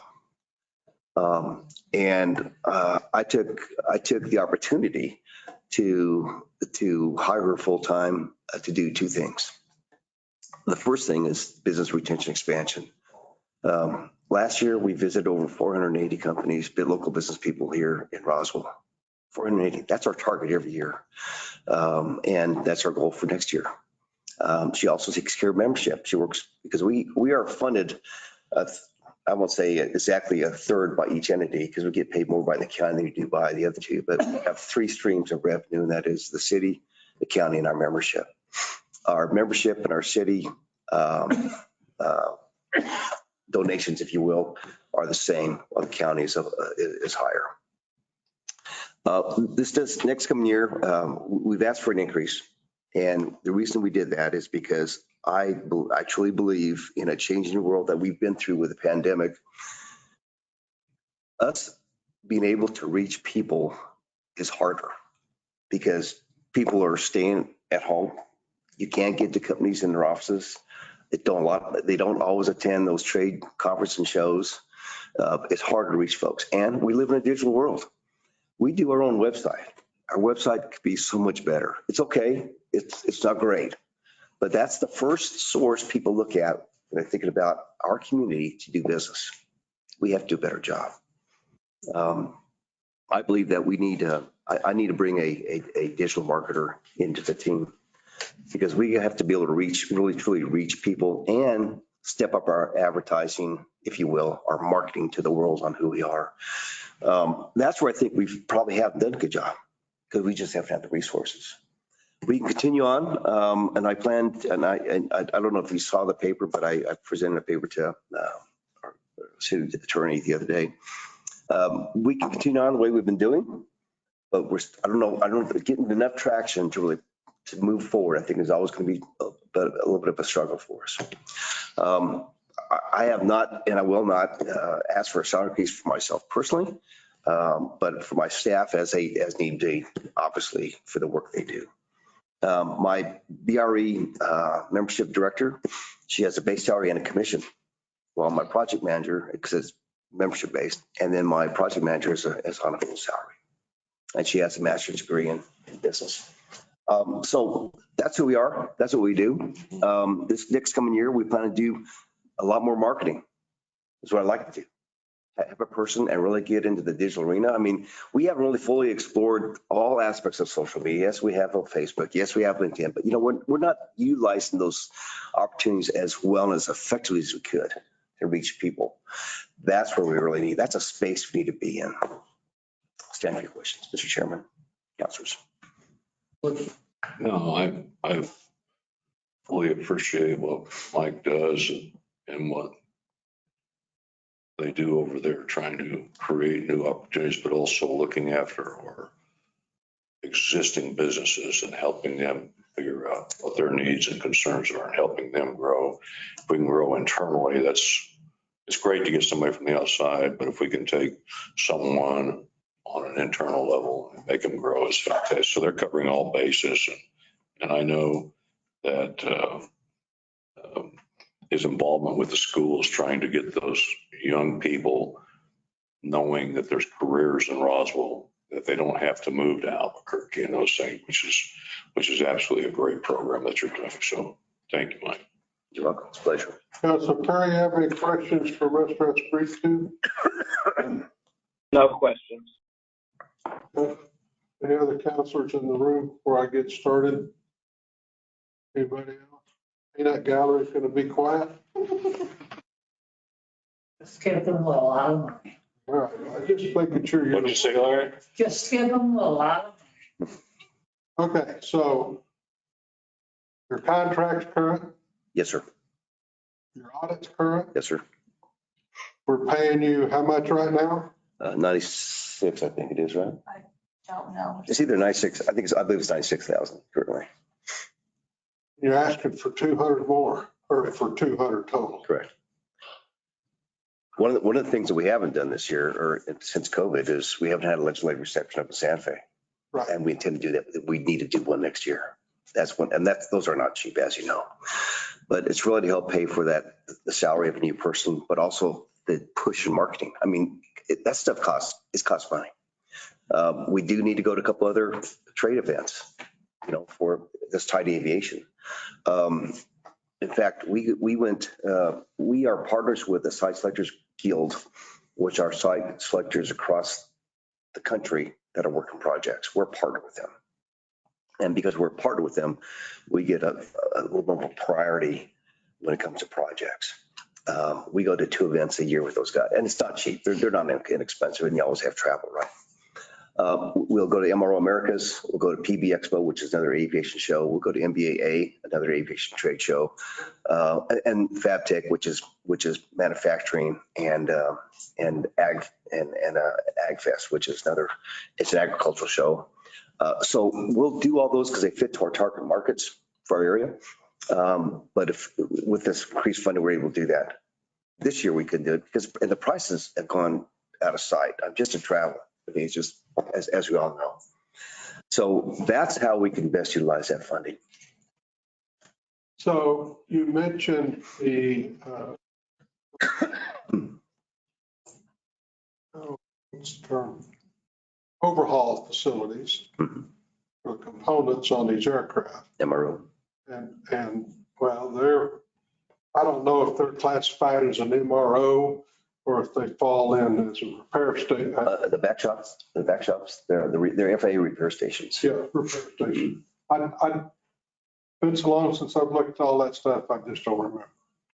But basically, for your edification, when they pull all these components off these airplanes before they cut them up, landing gear, you got to redo all the connections. You got to overhaul them because they're all hydraulic. You have to overhaul the brake system on there, all the hydraulic cylinders it takes to make that stuff, and that's just the landing gear. So you have to test it, make sure it's worthy. I mean, you've got to look for flaws and cracks and. Basically, it comes off the airplane, it gets a red tag on it. And then you take it to some overhaul facility that have been certified, and they got 5 miles of paper they got to go through with the FAA. And then they take all these components apart and they reassemble them, then they get a yellow tag. And then they're available for service. The situation is, in the aircraft industry, is that we've got lots of 737s in the air, but now they've moved on to the MAX, and those old components off those old 737s are still thousands of those airplanes flying around the world, and the parts that I'm talking about right now wear out. And the other part is the big ticket items, the engines. You got to overhaul in stern and all that stuff. It's a great clean industry. Get it here. We're taking the components off, pull the truck, drop it off at their deal, and then ship them out wherever it needs to go worldwide. So and you and I have had these discussions. So I think some great opportunities out there. Yes. Mike, these companies that you talk to, do we have existing facilities and infrastructures to handle them when they come in? Just for their, not housing, none of that stuff, but just for what their requirements are to come in. Do we have existing space available for these people? Not quite. I think the one red building I mentioned earlier, I think that can be used for something. I mentioned about the MRO show I just attended. I've been working with some engine companies and trying to find out, identify the footprint needed to build an engine test area, because that's a big ticket. Because they're only done in Florida, and everyone from here to California, Arizona, Kansas, they're sending all the motors down there to Florida. So you have these huge logistics costs and risks. Right. So what I'd like to do is get an engine manufacturing testing cell. So do we have a facility for that? No. What's the cost? I'm working on that. So I met with a company that builds them, and they're putting together they're working up a ballpark estimate. Right. You can go from $2 million to $100 million in an engine test area. It kind of depends on what you want to do. I've been working with one of our airmo companies as far as some of the specifics that they need to put together that proposal, and we'll go from there. But to answer your question, no. Could we? We absolutely could get the facilities up if we work towards that, landing these companies. I think that there's some buildings out there that could be retrofitted, because we have some buildings out there that are not serviceable, right? And if it's going to take some money, obviously, but I think there's ways probably to do that. One of the companies I met at MRO was an avionics company that's looking to expand. And I met with the president of the company, president CEO of the company, and he's interested in pursuing some more discussions. But that's avionics, that's really a good back shop. But it requires significant capital investment on their part for the test sets, test benches, and what have you. So I think can we do some other stuff? Absolutely, because our relationship that city manager and I have built with building systems, we get these buildings up pretty quick as long as we, find out what their needs are. And that's a key. So I've been talking with our current MROs here about what some of their needs are. Airstone does have a landing gear shop in Rio Rancho, for example. But no one has an engine shop. No. Ascent doesn't have an engine shop.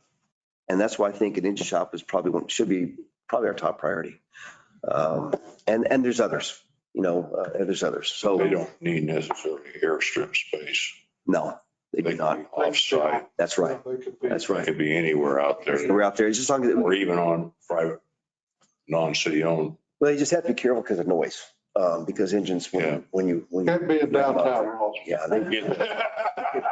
Yeah. But I think, but I mean, that's just kind of where I'm headed is back shop support of the MROs, because with 4 MROs. And we're talking about big components, but, and those engines are ultra high dollar. Yeah. A lot of cash goes through somebody's hands getting those things overhauled.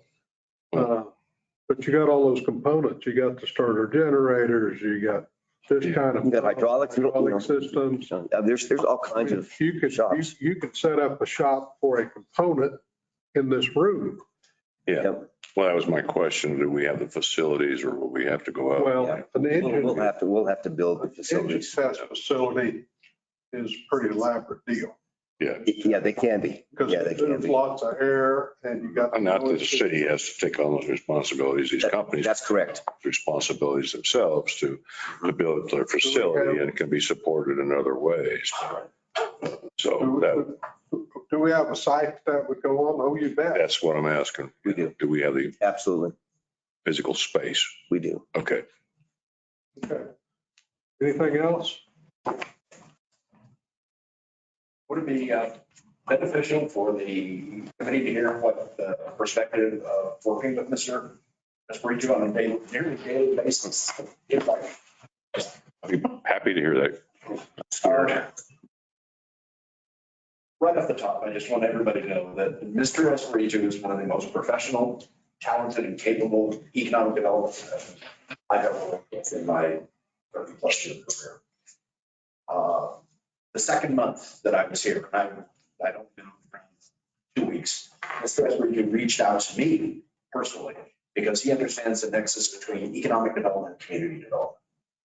We have been meeting at least twice a month and exchanging innumerable phone calls and emails on all the projects that Mr. Espiritu is working on, because Mr. Espiritu knows as well as you do, if we do not have the housing, if we do not have the restaurants, if we do not have the service, or we're not ready to start doing, a lot of his efforts are going to fall flat, because as he made it very clear, I think in our first meeting, he said, if I don't have a place for these people to live, they're not coming here. So we've been working together very, very aggressively and very, very well, from my perspective anyway. And the results at the planning commission meetings and the city councils and the number of things you see go vertical around town are a direct result of the effort that Mr. Espiritu has put into working directly with me, so that I could get people into the planning and zoning and development process and get them through as quickly as possible, so that we do have the homes and we have the restaurants and we have the medical facilities and we have the auto dealerships and we have all the other things necessary to serve the people that he's bringing, not just the jobs, but the families that will be coming to town. Right. And the new jobs, the spin-off jobs in the service industry and in the retail industry and all the other medical fields that will be created by his efforts. So again, from a staff perspective, I enjoy working with Mr. Espiritu. I hope to continue working with him effectively for a long time to come. Thank you. Michael, on your way out. Appreciate that. Give me the normal I'm gonna have to get- time. I'm gonna have to- You better give it right. No, wait a minute, hold on, Mike, the check is in the mail. Yeah, it's always in the mail. Mail, it's already been sent. Okay, so we're at 90. We're all compliant with all the rules. He's complying with everything that you know of, Mr. Mayor. As far as I know, yes. Okay, so we're presently giving I'm working on picking up on everyone on that. 96. request. Thank you. And you're really, I know you requested 2 from the county, 200,000. I did. I requested the same from the county. Where are you with county? If- I'm sorry, What is your current funding from the county? 150. 150, and you're asking them for 2. I'm asking the county for 2 and the city for 2. And we're increasing our membership too. Gotcha. Okay. All right. Anything else? Nope. Mr. Espiritu, thank you for your time. Thank you. You're Appreciate free to your go, or support. you can hang out with us for this. I'm gonna It's go. going. I'm going. Thank you. Thank y'all. Appreciate it. All right, so we've been at this for about 2 hours. Why don't we take a 10-minute break?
Out of sight, out of mind, babies in the corner. Oh, you're never completely out of sight, you're never completely out of mind. That's keep that in mind. You're always lurking in the shadows somewhere. Okay, let's, what I want to do, are we recording again? Yeah, well, we just muted it. So, All right. Councilor Perry, can you hear us? Yes, sir, I'm here. Okay, thank you. All right, so what I want to do now, I met with the team yesterday afternoon, and they have made some adjustments. If you'll recall, when we started out, we're approximately $4 million underwater, and then we cut the grocery sales estimate back to, so that put us at 6 and some change. And with the discussions we've had during our meetings, they put all that together, and I think we need to understand that before we go in and start talking about any further expenditures of money. But basically, they brought us in line. Now we're almost 800,000. To the good. To the good. So, you all, I'm going to turn it over to you. Yeah, and just really briefly to follow up on those comments. So what we'll be going over in all of the funds, we're already back on the black, which is a balanced budget. So some of the adjustments that we'll be going over, keep in mind that there were things that we were just, everything's on the table to get these funds back in the black. There will be, obviously, we understand there will be further discussions about adding items, and that's where the council will come in. Because as I mentioned, even like on the roads, there were adjustments made there were adjustments made in all the funds because we needed to balance the funds. And that's what we're going to be going over. Okay. And then we can kind of go into more discussions after Janie has kind of discussed all of the items. So with that, councilors, we'll go through the summary sheet. And we'll start and have that. Yeah. Okay, there you go. You'll need that, and you'll need the new sheet that looks like this, and those looks like this, sure. looks like that. That's the one you really need to concentrate on. And the old,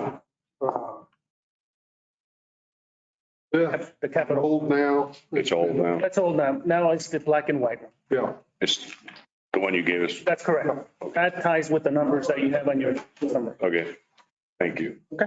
All right, so everybody's on the same page.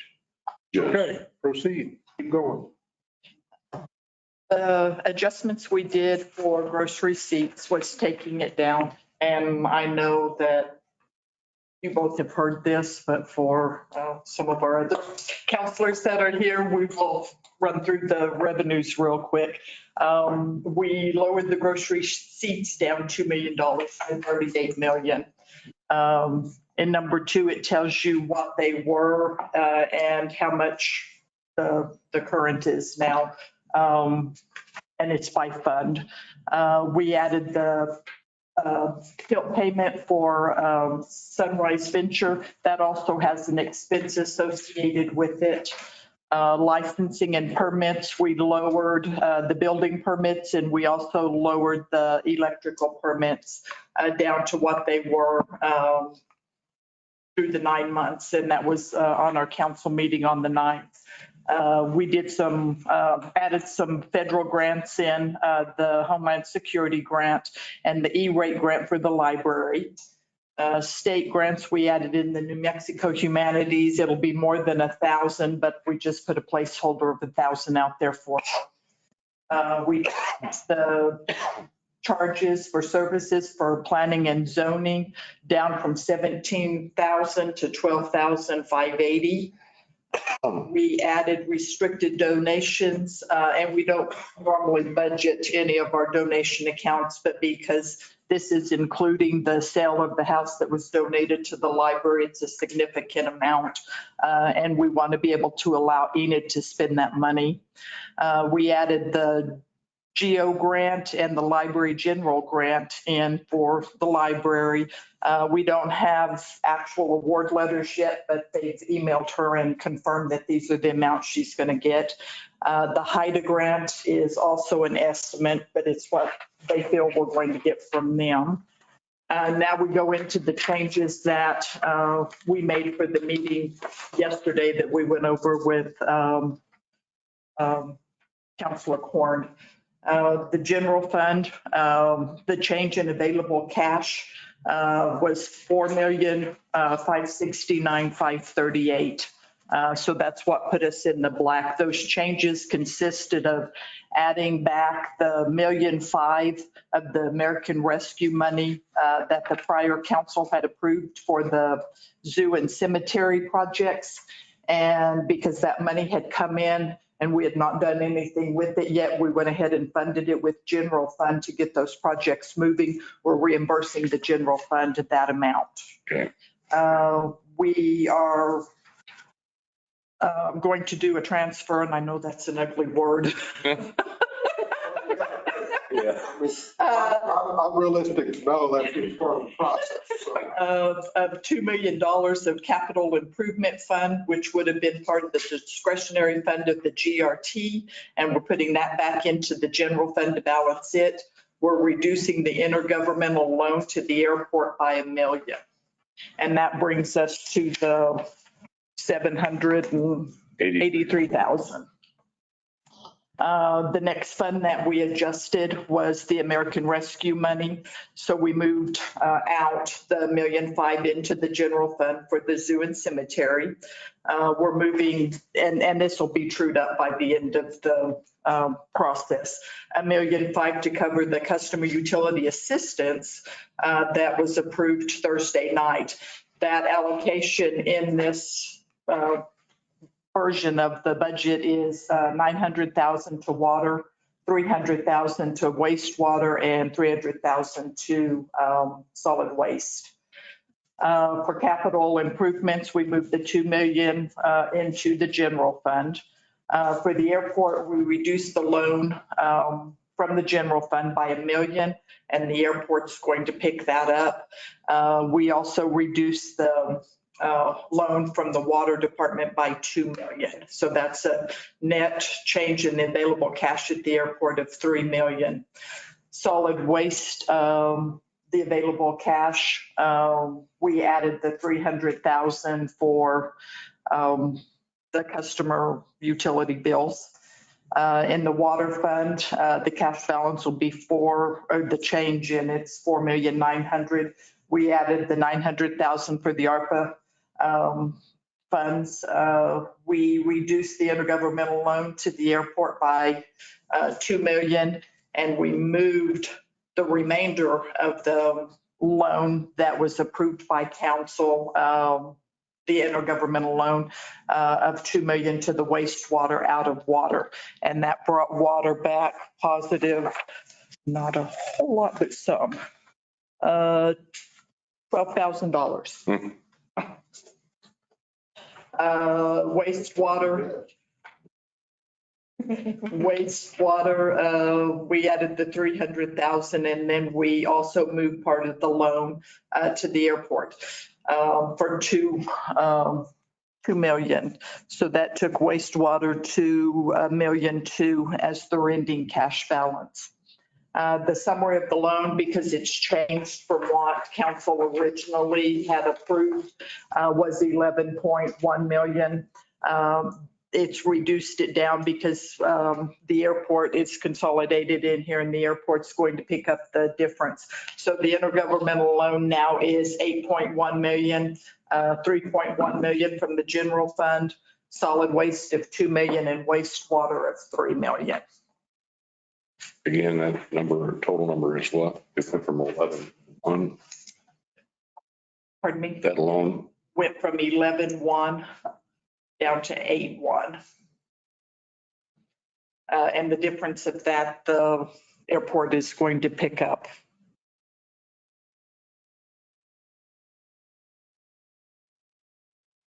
And if approved by the council, the budget with these changes, we will have to go back and amend that resolution to reflect the new allocation.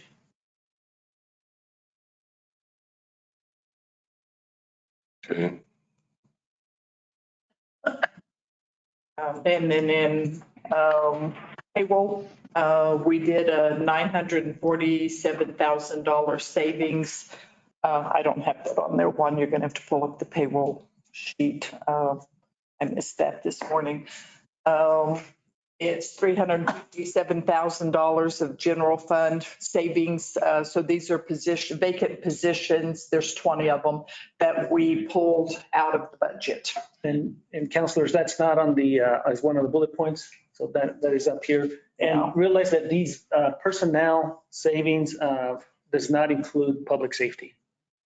So. We didn't touch any public Yeah, safety. we didn't touch public safety. So we didn't touch public safety. So this is all others. In the general fund, 357,000, as you can see, museum 55, lodgers tax 51, streets 45, air center 147, water 236, and water billing 55,000 for a total of 947 that was adjusted in personnel from the overall budget that you see, that you have before you right now. Okay. Those were all unfilled. Unfilled positions, not to fill. Yeah. Just leave them unfilled. Freeze them right there. Okay. We didn't touch No. safety at all. No, got it. I did. Now, keep in mind, we had a lot of discussion about the engineering position. So if we kick that one back in, you're going to affect this number. Right. And like I said, this is at least what we're presenting are the adjustments. You all will have further discussion on what things you want to put back or what other adjustments you want to make. So keep that 47 in mind when we get, because that's the kind of little pool that we've got to play with, kind of, sort of. I mean, it's not a straight line deal. No, I got you. All right. Now we're just not going to actually, part of our discussion, I hope we consider increasing public safety side of the budget a little bit. I might, not going to go crazy, but I think it needs to be addressed. Okay. For expenses and operating expense, we lowered engineers, maintenance and repair infrastructure down from 319,102 to 69,102. And that's because the $250,000 sidewalk repair was in engineering and the general fund, and it's also in roads. So because we moved him out, the budget last year and then what started this year included that money twice. And I think it's even on Lewis's list. Right. It was twice. Okay. It's not really a reduction. It's just Correction. dollars are the same. We just did up double counted. Right. Okay. It's an accounting maneuver. We also lowered the M&R building for engineering from 149,140 down to 74,570. There's a net difference of nothing there because Lewis's area is the top floor of the annex and the water billing and finance will be the bottom floor. So we split it between the two floors. Public affairs, the special events was 390,000. We lowered it to 221,500, which is 150,000 reduction for the UFO entertainment that we're having this year that we won't be having next year. We consolidated the building maintenance. Each department over here had their own maintenance and we consolidated it all and put it under administration. So we had a net reduction of 7,000 there. The same with utilities. Part of utilities was being paid in finance. We're not in this building, so we moved it over here. So there was a net zero effect on that. We removed the building maintenance from finance because we're going to put it all under the water customer service. The municipal court's budget was entered because you all got to hear his budget last week. And the net decrease in his budget was 36,000 from what was originally in there. We moved 32,000, which is the lobbyist, between the executive and legislative department, which is you all, and administration. It was paid in fiscal year 22 out of administration. So to keep a trend going, we put it in back in administration. We did a change to the city clerks to give her some supplies, only $300. The expense, and I didn't look that up, I meant to. The expense for the PILT payment for Altus, we get all the money and then we have to pay it out to the other governmental agencies. It actually increased it 1,045. And I think it's a payout of about 33,000 of the 43 that we get. We increased legal expense 5,000. We increased the physicals and background checks for new hires for HR to 40 or up 45,000. I think we gave her 75 total. The facilities maintenance department, he's new. And it was the first time he had done a budget. He missed budgeting for any janitorial supplies, and his department covers janitorial services for this building and the annex. So we gave him $39,970. We gave him some increase in furniture and fixtures. 4,500. We increased the building and grounds maintenance for the library by 8,509. I believe that was a request from Enid, and it was dealing with the sidewalk, some sidewalk issue. In parks, there were two numbers that we had no description on them, so we took them out. $224,000. Mr. Burr say about that. Yeah, I'm sure he doesn't know yet. That's interesting. We increased the operating expense for the library to match the grants that she's getting. The same for HIDA, we increased the expenditures and we trued up all the debt service, which had a net reduction of 42,000 on that. We had an increase to the New Mexico Municipal League's membership of 2,000. And then we removed all of the work comp expense because it's going through insurance of 531,000. So is that a real net reduction or is that just a transfer? Is that a real true net reduction? That's a real true net reduction. Accounted for somewhere else. They're doing us different in the past, I believe, work comp claims because of how the city was set up. It wasn't exactly like an insurance premium. So we were actually paying the work comp claims. And we're not going to be doing that now. It's a true insurance. Insurance. Yeah. Great.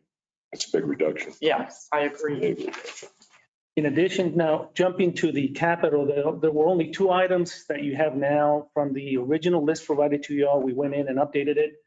Item 40 and 41, capital expense is $500,000 off from the roads, and the capital from the water on $600,000 from VFDs.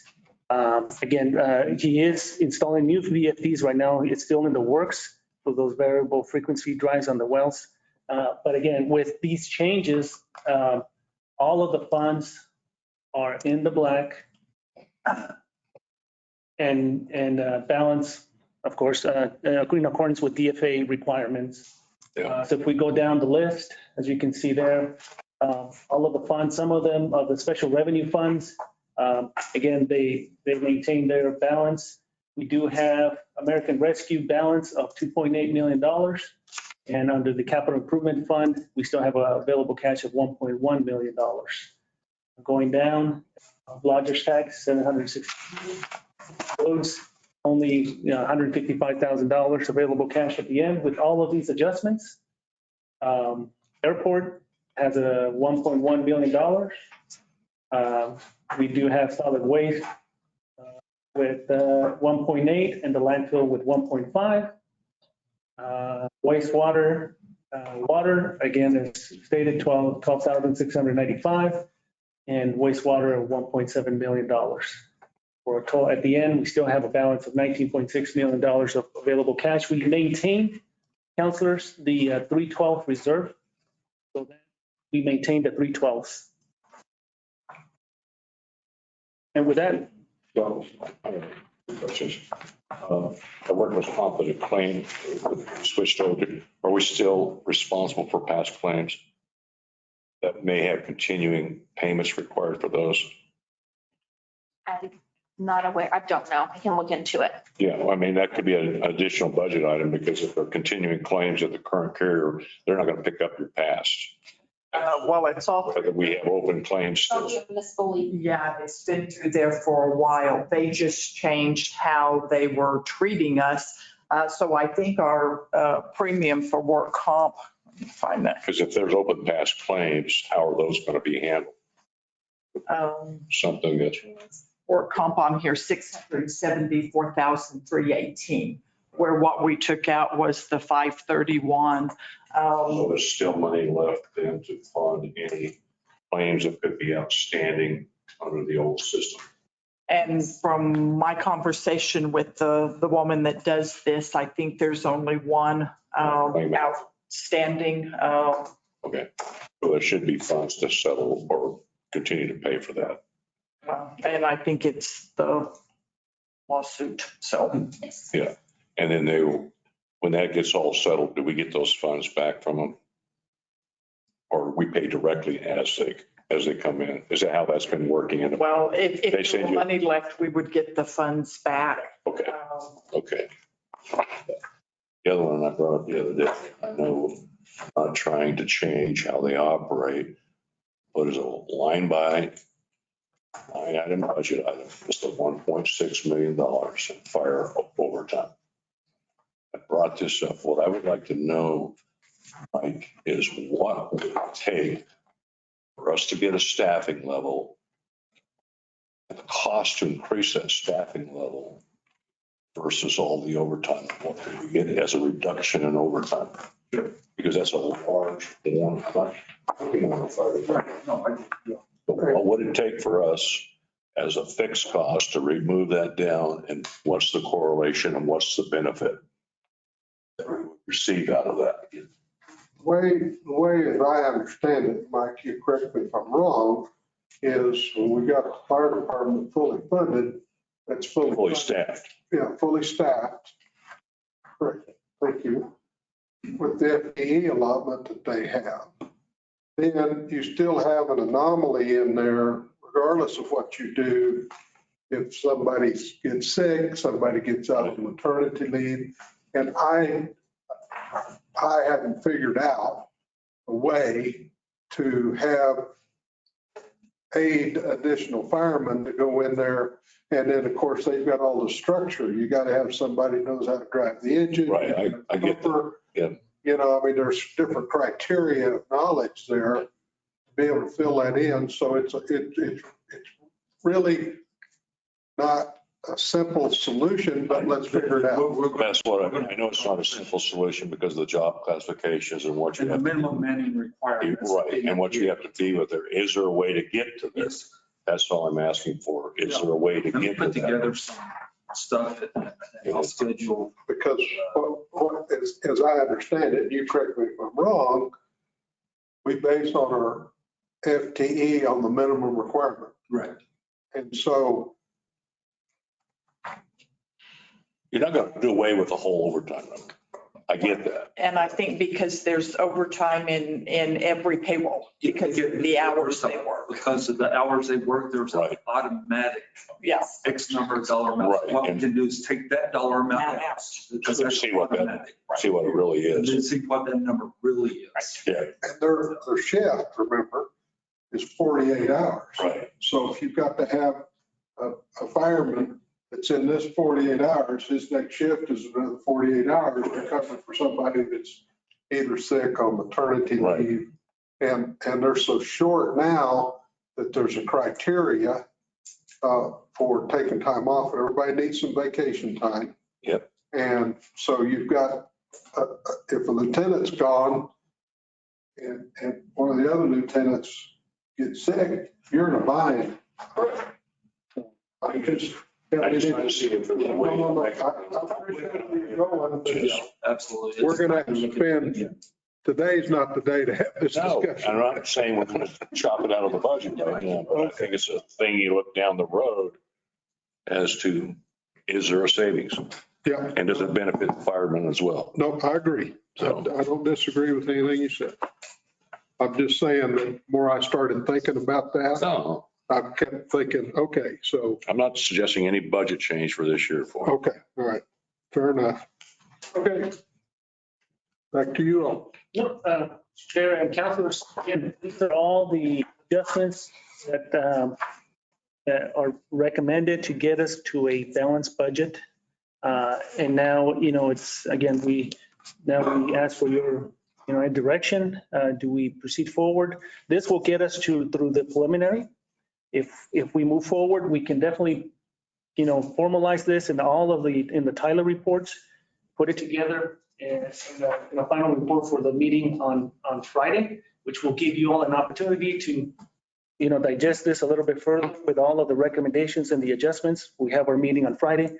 If there's any additional changes there, we can tweak it. And then for the following week with the council, we can have that revised budget balance. Of course, we have to make sure it's balanced for council presentation at the following week.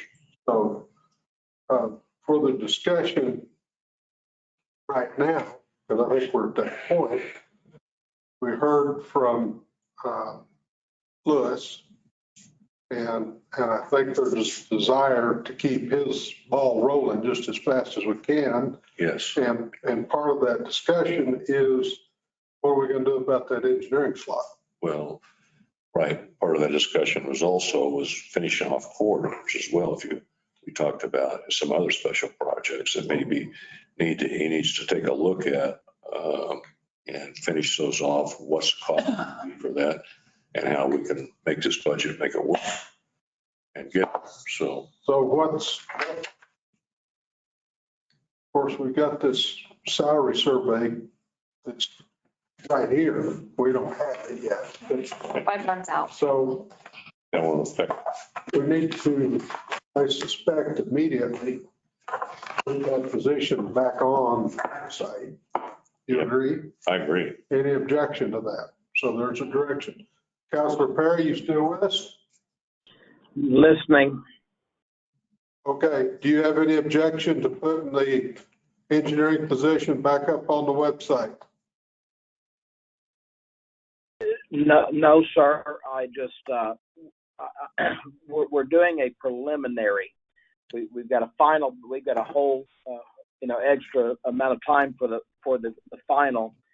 I just want to see something in the black that we can send to Santa Fe at this point and show that we have a balanced preliminary budget. If that's the desire of this committee to place that back, I think there are others we need to consider. I think that before we get the final budget, that we need to reconsider the GRT. The more I've looked at it and the more I've considered it, I think that the cut that we've made may be, in my opinion, just a little too much from some of the positions that do need to be put back in here.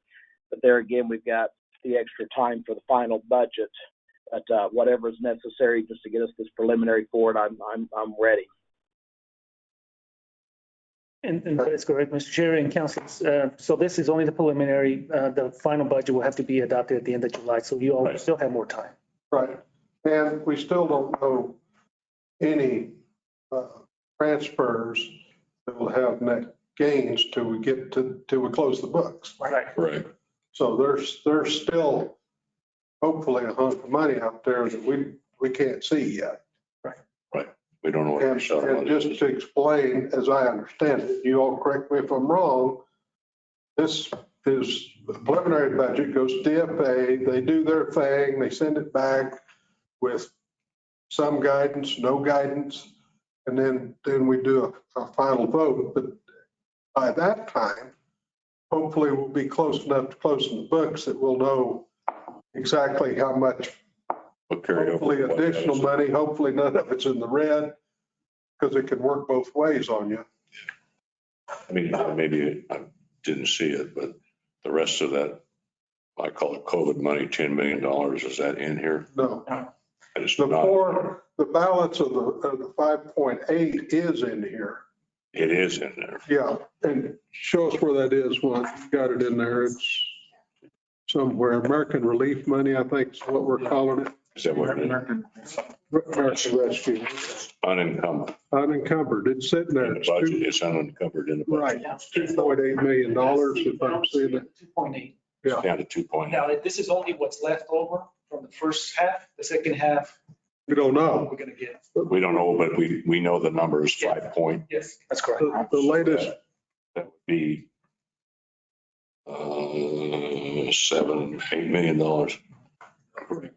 well, and the dilemma we've got is that the latest rumor is that we hopefully will get that second half that we've been all talking about by Christmas time.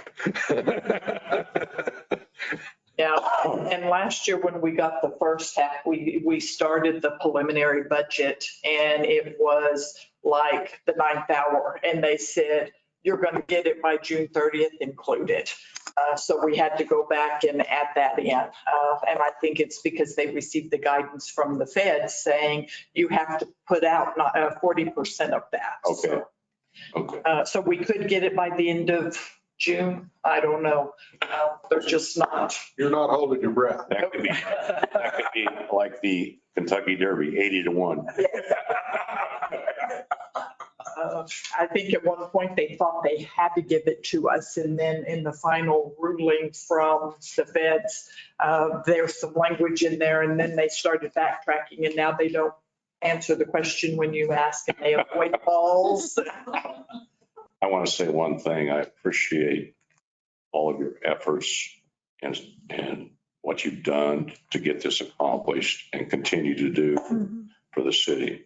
And that doesn't go unnoticed in my opinion. And I truly appreciate what you all have done. I'm sure you probably have some staff doing some things as well. So that needs to go down to them as well, that your efforts and your professionalism is greatly appreciated.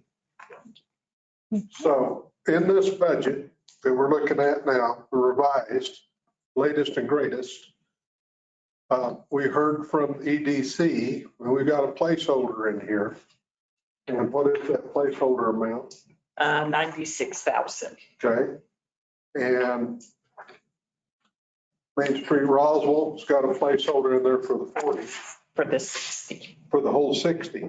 Yes. Well, because of the 20 that has strings attached. Now, I've just got to tell you, my personal opinion, I don't like to be given these organizations that we have contractual agreements with for staff positions. I just think that's a bad precedent set. That's personal advice I've got. Juanita, are you on? Yes, ma'am, I am. Do you want to talk about the agreement and the 20,000? For the Main Street contract? Yes. So in this year's contract, we did receive an email request from, at the time, President Ms. Halverson, for that 20,000 to be utilized for the executive director. So that's how it was written in this current year's contract. Mr. Mavers is responsible for next year's contract. And if they were to request the full 60 and not have it utilized for the executive director, I believe that would be, they would be able to do that as well. I mean, that's a policy decision. And I just think it's bad policy for us to basically directly fund a portion or all of some other organization's staff. Thank you. I think that's not a good, I don't think that's good policy. But in reality, it's not a good policy. We don't tie our grant to that.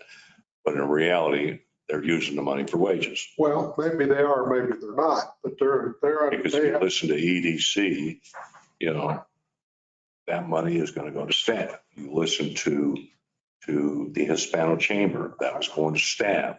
So even if we were just to up their budget or up their, I call it grant money from the city, even if we were to up that for them, it's going to wages.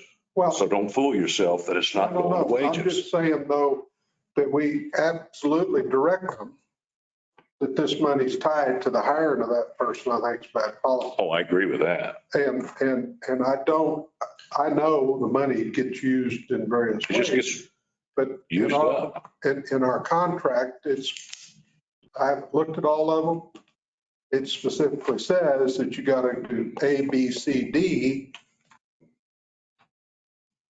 Because that's what the city of Rossville wants you to do. And then if we put E or F, wherever I am, in there and say, oh, by the way, you got to hire somebody, then we're directly paying for that person under a contractual agreement. Okay. And I don't like that. Well, clarification. Thank you.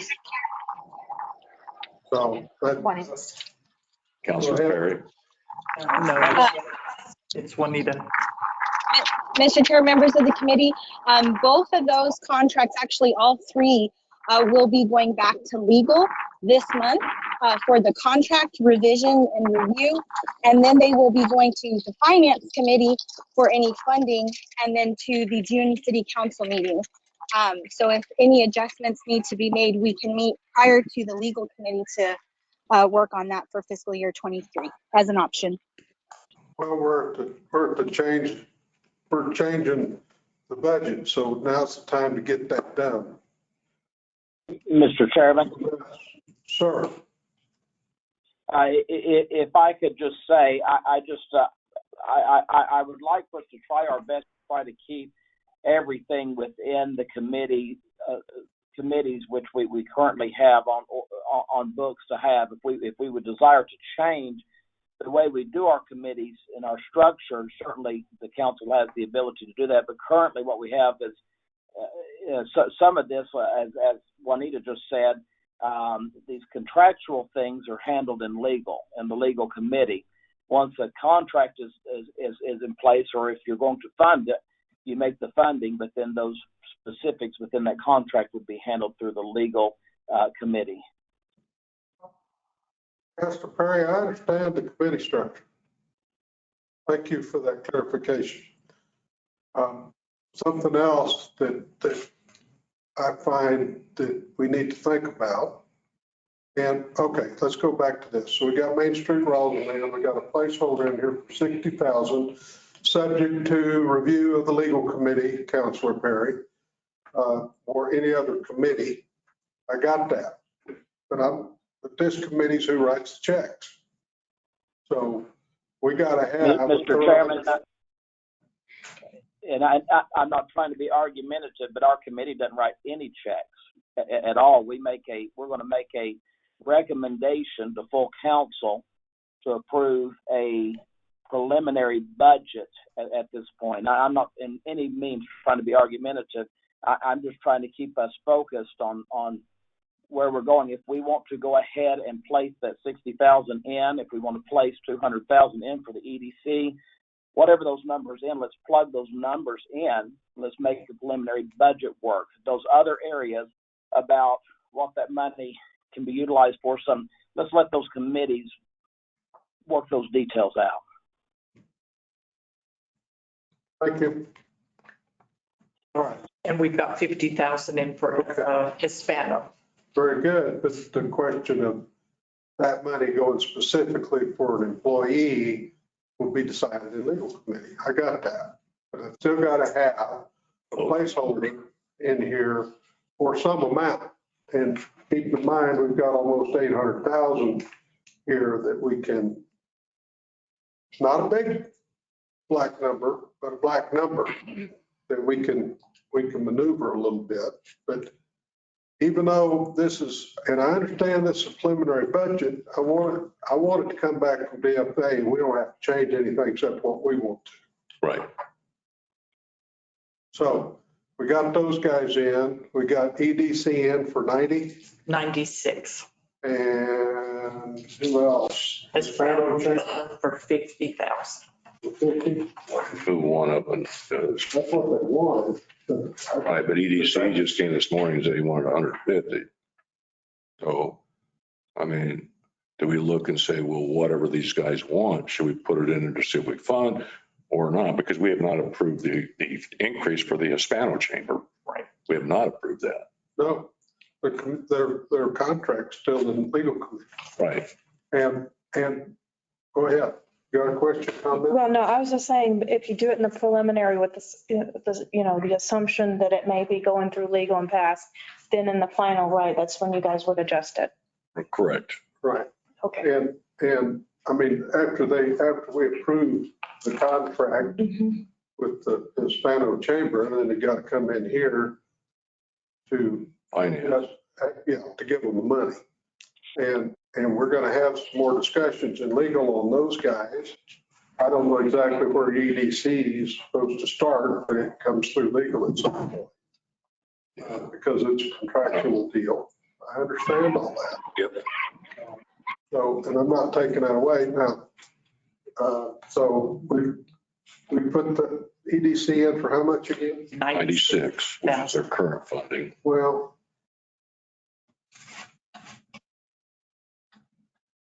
are there any staff positions floating around out there that, I didn't hear you say that, but that's something we'll take up in legal. Yeah, no, he didn't say, well, he may have said, but he needed more money for, see, Yes. For current staff and to bring on a new marketer, I believe you said. and then he wants a marketer as well, but I don't think you get a marketer for 50,000, but he sounded like, maybe you do, but I thought he it sounded to me like I thought he asked for 200. he asked for 200. That's right. Mr. Chairman, Yes.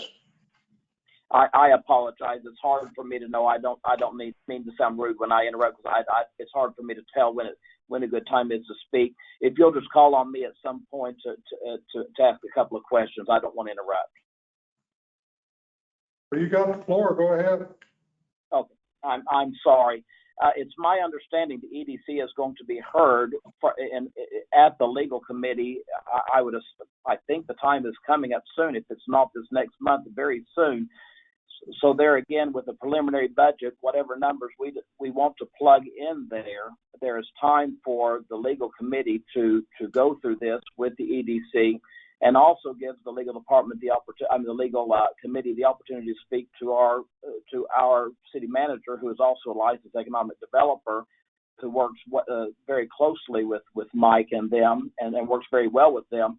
The opportunity to sit down and make these decisions. Then in final budget, we can plug all that in place.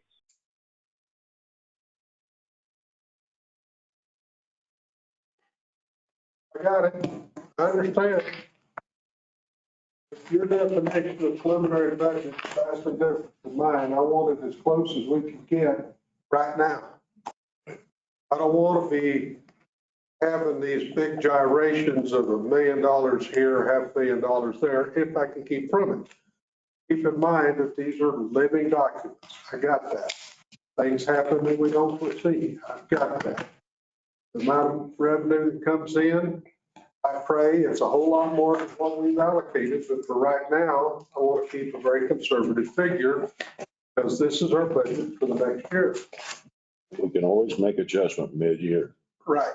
And then that's the next time I will look at this because we'll have good trends on DRT and some other things. Right now, we'll have a couple of months of cannabis sale. That makes us $100,000, makes us $10. I don't know. But you've got to, I mean, I got it. Anybody can throw a balanced budget at DFA. And I want it to reflect the policies that the city of Roswell is going to do for the next year. And if you don't include all this stuff and have these discussions starting now, it's going to make it harder to make those adjustments as the year goes on, in my opinion. Okay, so we got EDC for 90. 96. 96. Okay. And I know the county's giving them 150, just for your information. Okay. And what we did at the county when I was still there, we didn't increase their budget, but we told them, if you've got a real good prospect, come in and talk to us, and we'll try to figure out how we can help you. I think that's an approach that maybe we ought to consider. I have a little different feeling about that because he wants to do additional marketing as an ongoing expense. That's not something, I mean, that's just a funding this could take 12 months out of the year to do, not just a special. Right. So I am more interested in, you know, we talk about growth and what we're doing for Roswell, what we need to do for Roswell. I may not be supportive of 200, but I am supportive of an increase so that he can do his marketing. Now, does marketing always work? You don't know until you do it. It's not one of those things I'm going to get immediate results from. So I'm just telling you right now that I'm inclined to increase that 96. Two. I'm at with that. I think we go and match what the county does at 150. Makes it just, any objection? Councilor Perry, you still on there? I'm here. Any objection to increasing the placeholder for EDC, because that's what it is at this point, to 150,000 from the present 96? Even though it's not been approved. No, sir, this is a preliminary budget. I'm perfectly fine. Whatever number you're desiring to plug in, I'm on board at this point. Because we need to make some decisions, and staff is going to have a short period of time to put this in the documentation. So I want to get this as close to correct as we're really going to be. Given in mind, we can move stuff around. I'm not questioning that, and I understand the process. Okay, so we've done those. We've got Main Street Roswell in for 60, and we've got the Hispano Chamber in for the requested 50.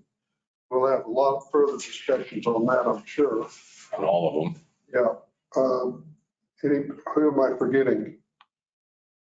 Who else do we have at stake? That's it, just those three organizations? Those three are the only three that I have. Okay.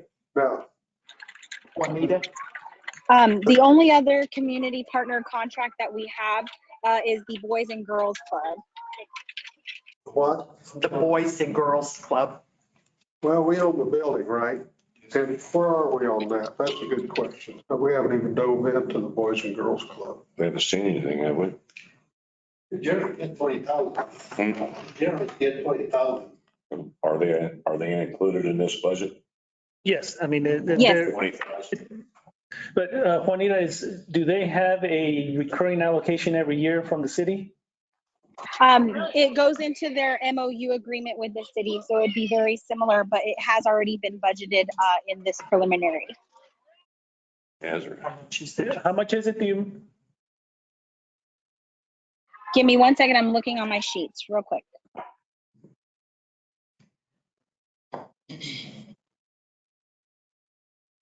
I don't know if any of you have been to go over to see that facility, but that remodel is just absolutely wonderful. And what they're doing and the programs they're running over there is absolutely wonderful.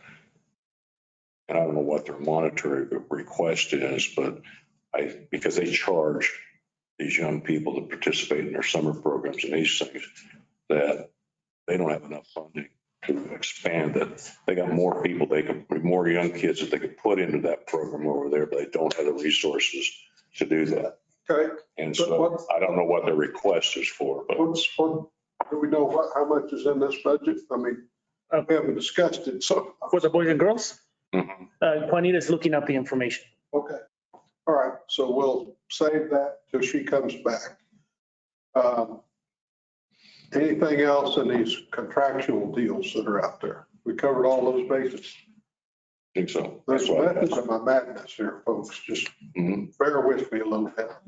No. Okay, so let's go down to the roads, streets. I have a hard time.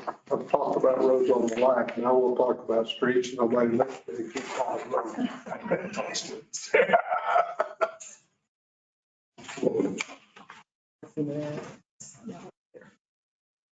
And the reason why I'm picking this one's because he was here today. Right. So we've already made a decision that we're going to reopen we're going to repost. It never has been closed. It just didn't. So we're going to get that posted. And we know there's going to be, if to get somebody to fill that position, we're going to have to pay more money than we've got in. How long before we get Madam- that steady? 5 months roughly. Yeah. Ms. Jenny. Mr. Chair, members of the committee, I just confirmed with our recreation manager, Mr. Diaz. He said that we currently give the Boys and Girls Club $40,000 and then they pay us $12,000. For the building, for the. That's a net of 28. And that's, I believe that's part of the lease agreement. Okay, But I what's in did this confirm budget? What's in 40, this? 40,000. Revenue, like 40,000's in there for revenue and then expenses of. It's the other way No. around. It's the other way around. 12,000. 40,000 is 12,000 is what revenue. they pay us. Yeah. Okay. Have they requested an increase, Ms. Jennings? I have not received an increase and I'm confirming that with Mr. Diaz. I believe he is also on the call, so give me just 1 second. Thank you. Just want to get it. It's got an expense of 68,800. Okay. A difference of 40,000. Right here. Okay. All right. Is that good for everybody at this stage?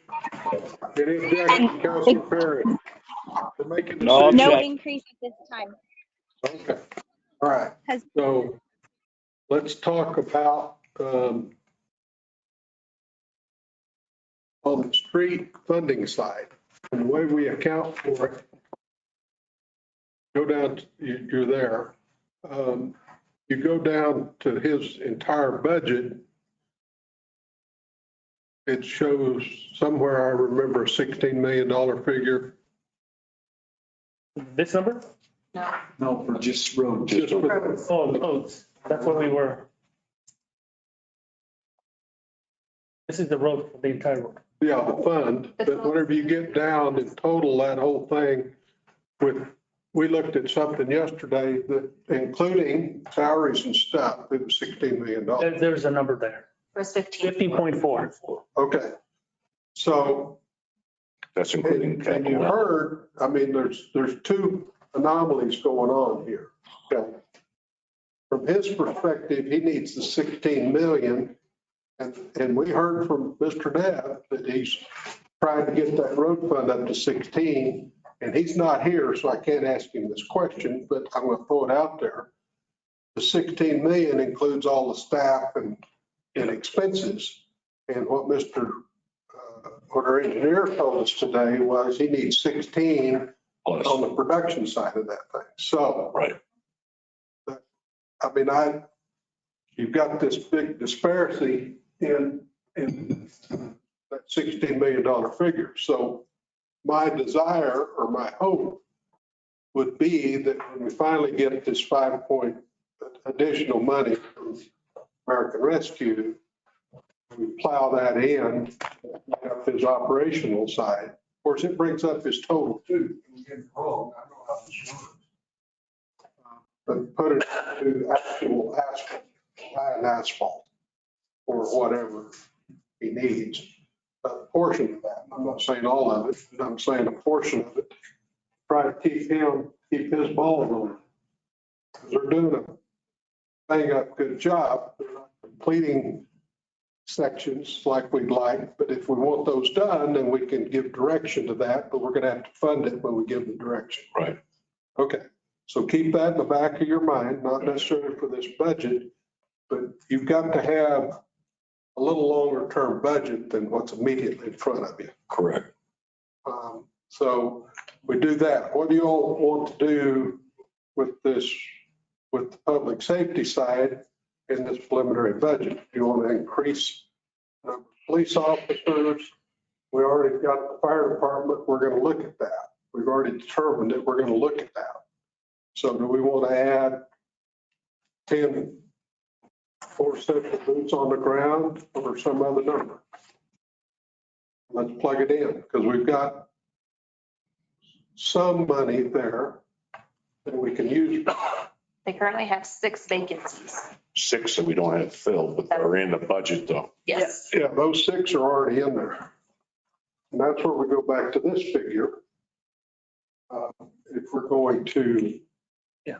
Now keep in mind that with police and fire, when you actually offer a position, you have a vacant FTE, if you get a new green person, it takes you A year. A year to get them. a year for a police officer, and they're still not a fully functional police officer at that stage.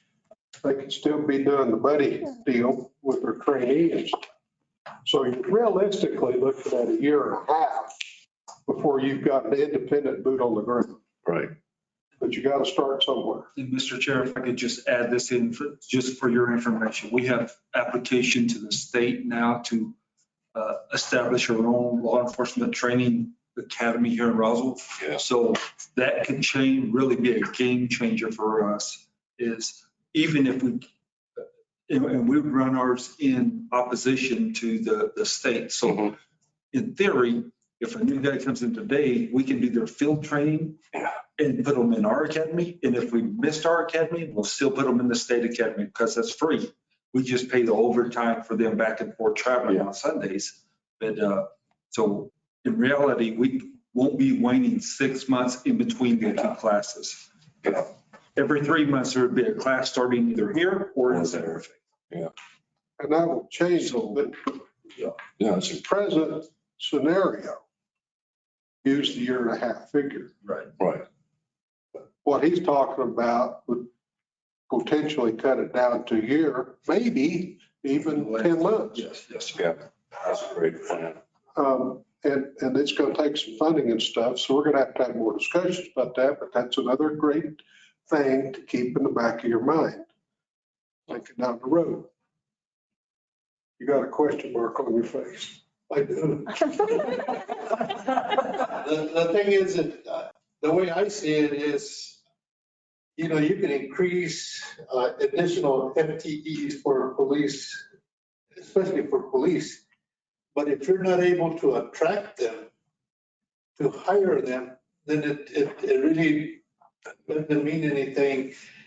And to me, it seems like you should be addressing a way of trying to attract individuals and retain individuals instead of being a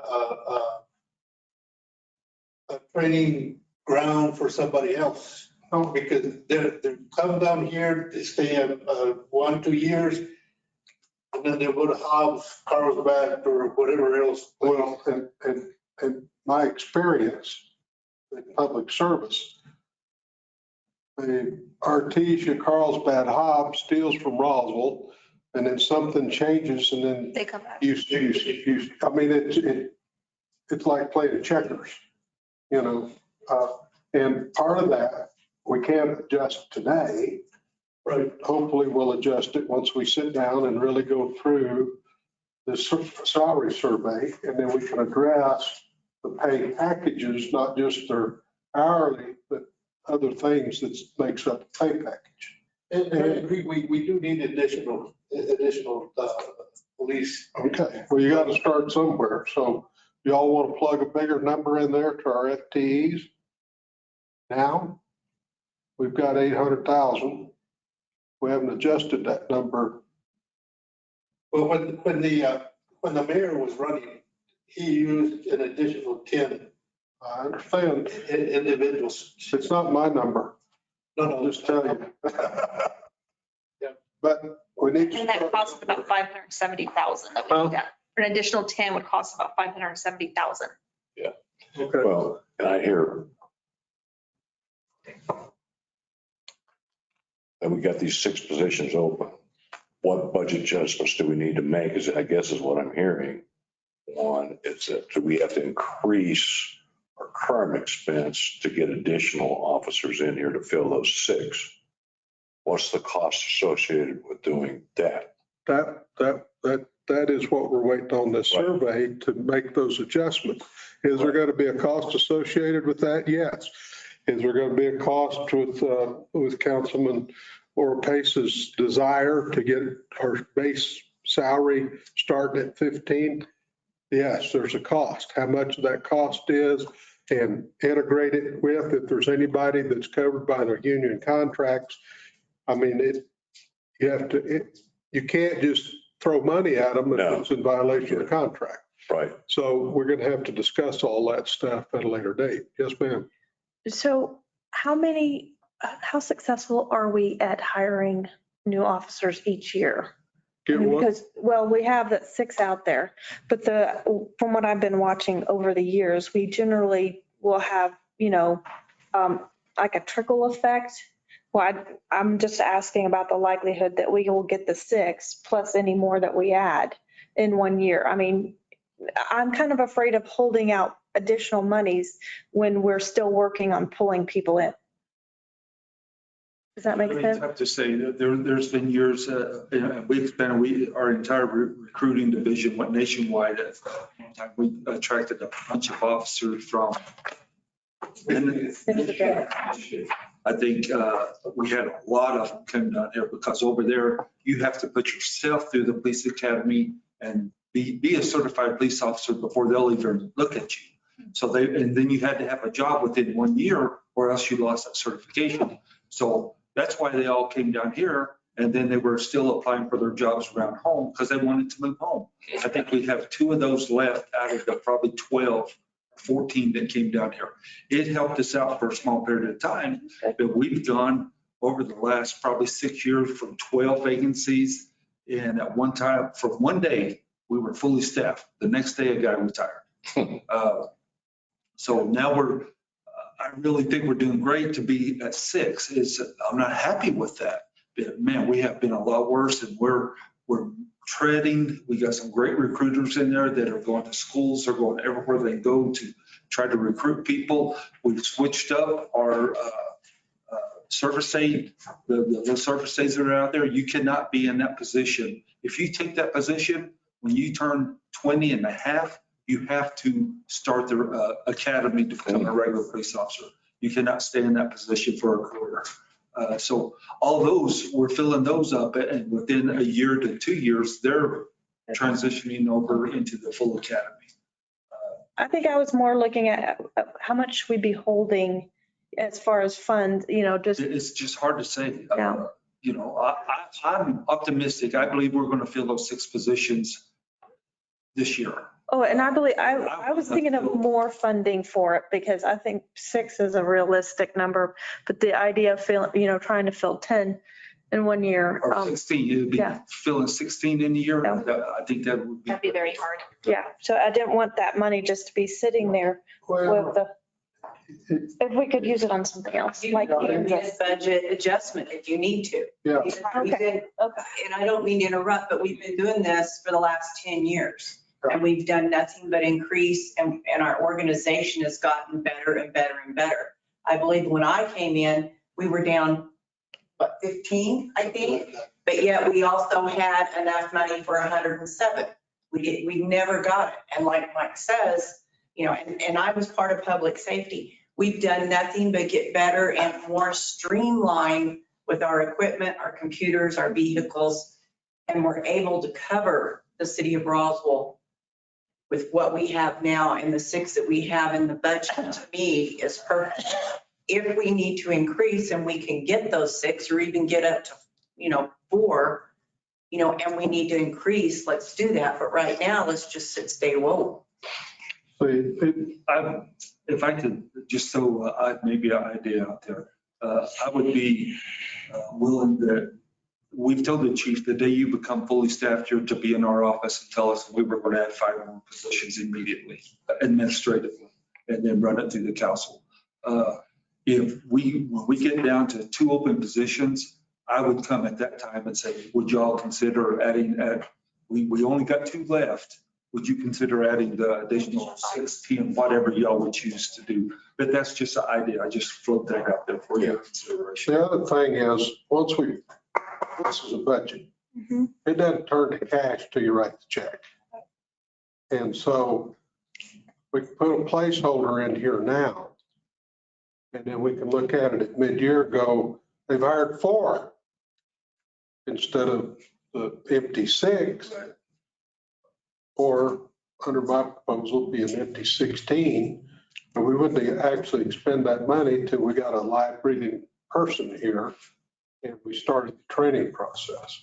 And that's part of the reason why, one of the reasons that we're increasing the budget for background checks is so we can do a thorough background check if somebody doesn't fall through the cracks. Because we all read news reports where so-and-so got hired, they were a police officer for 5 years, and then somebody uncovered a felony conviction back there because they didn't do an adequate background check. So, I mean, this is not a concrete deal. Okay. This is put the forms in place before we call the truck. And we can make these adjustments at mid-year. I've told staff, I've told everybody. I want to do these adjustments. I hope we can get to where we do a major meeting 6 months in. We've got better revenue pictures and we can do all of these adjustments. I don't mind. I don't get upset when you're moving money in the department, but whenever you're moving it from one entity to another, that's whenever I get excited. Because that tells me that 1, we didn't have adequate placeholders in the budget, or 2, nobody is trying to follow the placeholders that we've set forth. And it's a combination of both of those. I understand that. And then you've got the third big ringer is the unforeseen. And we've got, in this budget, I feel quite confident that if we had an emergency, that we can go through and we can round up some money to address that emergency. I mean, heaven forbid we get in a situation like Las Vegas is in with a fire. Could it happen here? Oh, yeah. Vegetation's right up to the edge of town. And with some of these properties around town, there's enough weeds to burn a whole neighborhood down. But you've got to be a little fluid about this stuff. But you've got to be as smart as you can based on the information you have available now. That's the reason why I'm advocating to increase above the 7 FTEs that they're vacant now and put some more people in for 2 reasons. Mostly because it's such a long time to get somebody hired and get them trained and get them on the street where they're actually a force. And it's one of those little quandaries where you're going to have to put $1 million in here to get results a year and a half down the road. Right. And you got to cover all those expenses in the middle.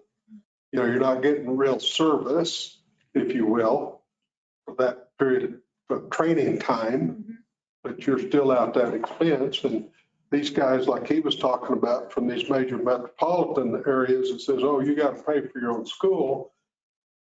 I got it. They come down here, they get trained, they get paid, they get all that certification, and they call the chief of police in Minnesota and say, hey, I'm fully certified to Mexico. You got a place open? Yeah, well, get the paperwork done so we can transfer my certification to wherever. That's what happened. It's a 2-week recertification to test with a different state. So that's 16 weeks. And you're not going to ever be able to control that. I mean, that's just the nature of the industry. Right. So just like I work for Ed and get certified, and I want to go to work at the Chevy house. Well, I got all my certifications. He's paid for them, but they're offering me $5 more an hour. I'm out the door with my toolbox. Right. Just the nature of the beast. So back to my original question. Inserting additional officers Yes, into the budget, yes, in this budget, this preliminary budget. this preliminary budget. Okay, So, Mr. Chair, how many positions do we actually have on the books right now for police? 100 and what? I have 100 and Because I know we used to have 107 sometime, 114 114 right now. total staff. So if you add this, it'd get us up to 124. Yeah. If you do the full 10, I'm just throwing a number out there.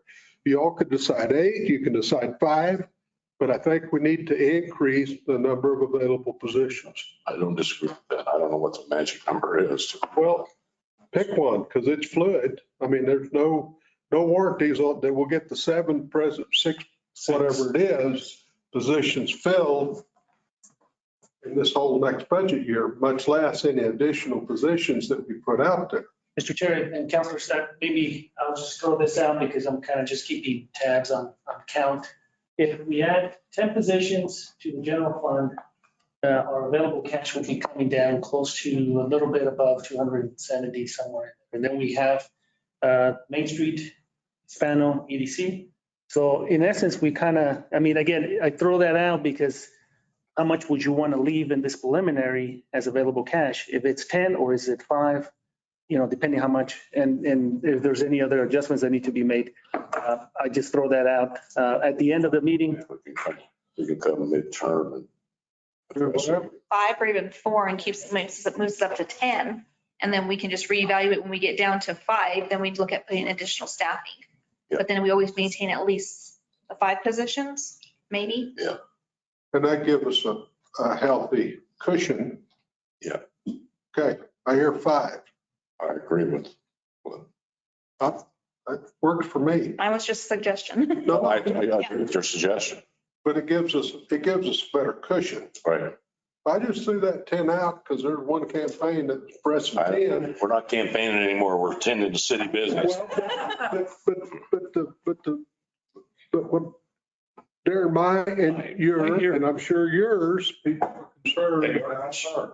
They are concerned. Do we have all the equipment we need before we add positions like this? Do we have all of the equipment that we need? I see a head shake in the back. Do we have the tasers, the vests that keep the weight off, so forth and so on? Not the first time I've added police officers. That number that you gave us was just personnel cost. Just personnel costs. Okay, so what does it cost to equip that person with uniforms, the vests, the gun belts, and all that? We don't know what We that don't know. number We'd is. have to get a number from, Okay, well, we can look at that. better idea to start at 5, Right, and that gives us a little cushion. So right. any objection, Councilor Perry? Mr. Chairman, I don't know. I guess I've just never, in my tenure, approved things that we didn't know what we were really approving. That's my only concern. I mean, I think y'all know I've got 2 boys of my own that are police officers. I'd give the moon and go the moon and back for the police department. But we're approving something right now. We're putting something in that we don't even know what we're really. I wouldn't do that with my personal business. I've just got reservations at this point. Okay, so that's a no. Is that correct? That's a no? You object? Mr. Matthews, you've been with us a long time, and I apologize. I'm throwing you on the spot. Certainly, I'm not trying to. Someone from finance, someone, please help me to better understand. I'm hearing a number of 5, but I'm also hearing that we don't know really what that 5 is, but we're just going to go ahead and put them in there. I don't understand that. What is that going to do within this preliminary budget? On the salary side, it's going to cost how much to add 5? 250,000 approximately. There you go. You got a number now. Staff is. So we're putting numbers in for staff, understanding that we're not equipping them vehicles that were not, that's just not a normal process we've ever done before, but it's a preliminary process, so I'll support whatever at this point to have a balanced preliminary budget. Councilor Perry, this is Councilor Hildenbrand. I don't know whether you heard what staff had said, that they would go out and try to get that number of what the additional equipping costs would be and try to get that plugged into this preliminary budget. I don't know whether you heard that earlier or not. Yes, sir. I heard that, and if the direction right now is, if I'm being asked, if I'm in favor of us directing staff to find that information, absolutely. If I'm being asked right now to just move forward with 5 positions without having this information, then that's another story for me. And that does not make me anti-police. I'm 100% on board.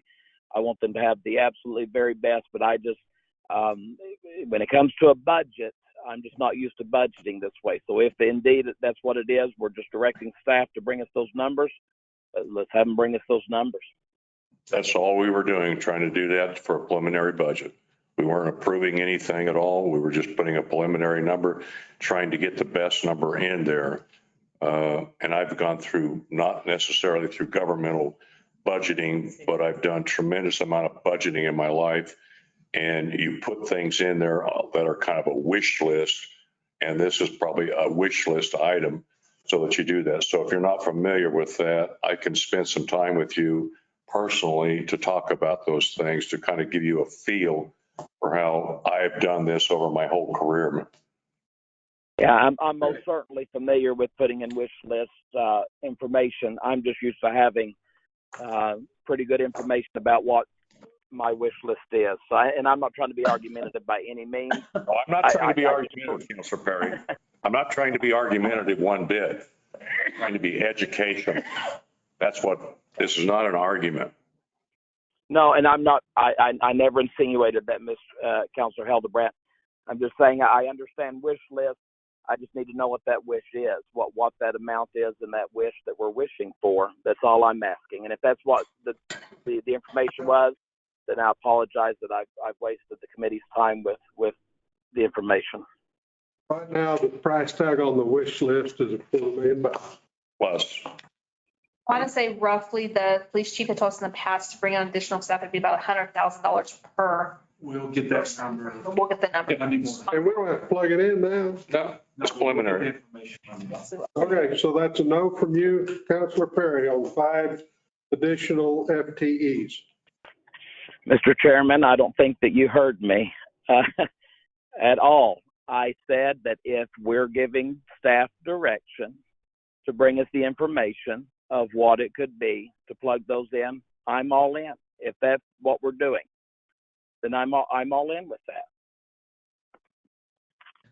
You're for it. Yeah. I'm for it. Mr. Chair, just for clarification for staff, so that after this meeting, we know what we're going to come back at the next meeting with an adjusted budget.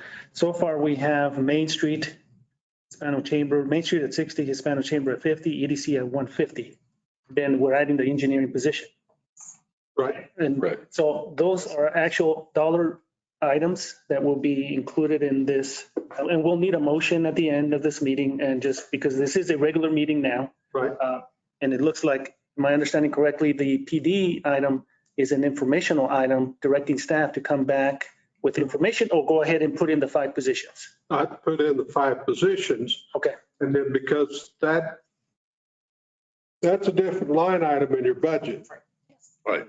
So let's put the FTEs in, and then we'll discuss. Maybe we'll get the number in time to get it in here. Maybe we won't. I don't know. But we need that placeholder in there. And we, as a finance committee, need to understand that this has additional cost involved, and we'll adjust it. I'm not sure that the placeholders have any validity for the Hispano Chamber or Main Street, Roswell, or EDC. I don't know. We haven't had those discussions yet. But I need a placeholder in there, and I want a vision. It's pretty foggy right now. I got it. But we need to put these placeholders in, and then we can make those adjustments for the additional equipment. We got 7 empty positions now, and I assume that that's already covered in the police department budget on the equipment side also. So not a big deal. Maybe a little different than some people are used to seeing, but we're in a different little world here now. And I've got a different vision than some other people have, and it'll all be decided in the committee workup, either in legal or whatever committee. The other thing that I'm going to bring up is that the practice of the city of Roswell, and I'm not going to want any discussion or direction today, is that the infrastructure committee will spend money, and then it goes to the council for our approval, and then later on it shows up here as a budget line item. I don't like that. I think we need to give that group a hunk of money, and then when we have sufficient emergencies to get that budget line item down, then they got to come back in here and we got to talk about it. I just think we got the cart before the horse in some of these procedures. And this is where the money is, not in any other committee. Legal does the Mr. Chairman. contract. Sir. So is your recommendation that we disband general services and public safety and infrastructure? I don't think that's what I said. Well, I'm just trying to understand. I'm just trying to understand what would be the need for an infrastructure committee if infrastructure is not doing any of these things. I mean, I'm not. Didn't take that. I think that probably 90% of what I heard from within infrastructure today would be stuff that is normally dealt with within the infrastructure committee, and probably the same amount with, or even more, with Main Street Roswell would be heard with legal usually.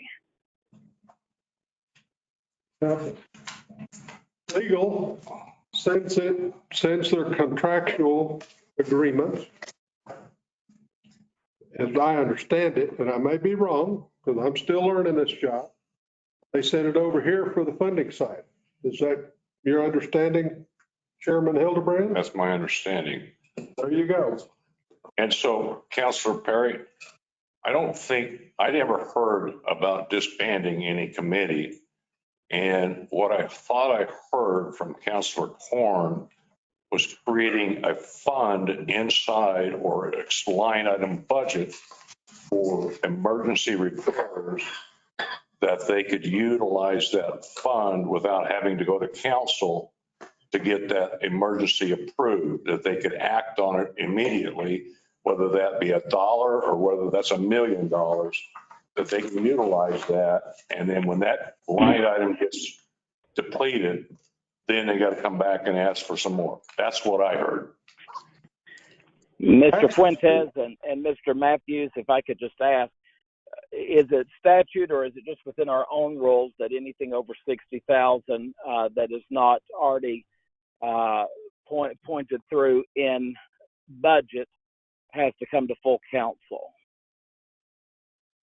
Yeah, Mr. Chair and councilors, our procurement policy does require that any expenses over $60,000 go through committee and of course through council as well. That's why you see a lot of the purchase orders or awards, contracts and so forth, because of the current policy that we have in place. That's just policy. That's not state statute. That is policy. That's just current city administrative policy. Right. Okay. So if the desire is to change current policy, to then give an emergency fund, which would then allow the city manager to be able to utilize, so we're not going past our procurement process. That's totally that's possible by any means. You're going to forgive me. My sugar is dropping a little bit. I've just taken a sugar tablet to see if it'll help bring it up here. But we have that ability, but that would be the process for that. Well, we're off in the weeds. I'm just, It's a process change yeah, because then it creates more efficient government that the city manager can make that decision without having to go to committee and then go to council. And then that repair has been delayed by 6 weeks, 8 weeks, whatever it is, whatever that emergency has been delayed. It's trying to make this system work, that we're a more responsive government. I'm understanding that totally. I don't think I'm in disagreement with either of y'all on that. I think that we ought to be able to give him more authority, more ability. I don't have any problem with that. But what I'm understanding is that from what I was saying before, is that there'd be a process that would be done with that. So what I'm asking of Chairman Corn is, then what is at this point, if this emergency fund is put in place as you've just described earlier, what is the need for the infrastructure committee, general services committee, and the public safety committee? That's all I'm asking. What would be their role? well, I just threw this out as an idea to pursue. I didn't know we were going to make a decision today. I'm still back on if we're going to include 5 FTEs in the police department. I think, Councilor Perry, that's open for further later discussion. Well, I fully expect a discussion. It's just an idea I threw out there. And it may be a bad idea. I don't know. We're going to talk about it. I'm just suggesting that you can maybe streamline the process if you give, because they voted on a bunch of big buck items here just recently. And then it went to city council and city council approved it. And then later on, the finance committee gets together and you don't have any of that funding source in the budget, so you've got to make transfers. Right. I'm trying to figure out a way to cut down on the transfers. And that's just an idea I have. I'm not advocating getting rid of or adding any committees. I think we've got plenty of committees, and I think if they work a little differently, we could make a more efficient use of our time. That's my point. So it's yes or no on the 5 FTEs at this time, Councilor Perry? It's a preliminary budget, put whatever you want in at this point. We'll be going to full council with it, and then I'll have more time to be able to look at it. So Okay. that's a yes. That's a yes? A yes. And a yes. We'll worry about the equipment side of this thing at a later date. And we're going to meet Friday afternoon, the 27th. Move it to 3:30. 20th, even better. On the 20th, let me make sure before I do something silly here. I know I'm old, and yes, I use. We do it at 3:30. I still use a pen and ink or a crayon. He says he says he can be here at 3:30. He told me that before, that he can make it at 3:30. Well, you'll make 3:30 or 4 o'clock. I don't. 30. Let's get it over and it'll take longer. And I'd rather start earlier than we do later. Finance committee on the 20th at 3:30, and you're directed to do that and directed to get all these changes ratified, qualified, whatever you all are going to do with it. We'll do a final vote and schedule a meeting the following. We've talked about, don't have anything following Monday for a workshop at the council. I pray that's the only thing on the agenda. And then we'll vote this sucker off and get it to the FA on the 31st. Have we left anything out? No, we have those directions. Do you want to formalize it in a form of a motion, or just go ahead and take the direction and bring it back on Friday, the 20th? If you need a motion, I'll give you a motion. Yes. Okay. Move to make all the corrections that have been discussed tonight. Do we have a second on that, Mr. Perry? Councilor Perry? I'm giving a second. Made a motion to finalize all the decisions that we made today and codify it in the budget process for further review on the 20th at 3:30. Yeah, call for a vote. We're done. Are you going to second that? He did. Okay. Then any objection? Okay, I guess we're done. We're for public comments now. I've just been sitting through, I think you're gonna be, GRT is gonna be more money in the GRT.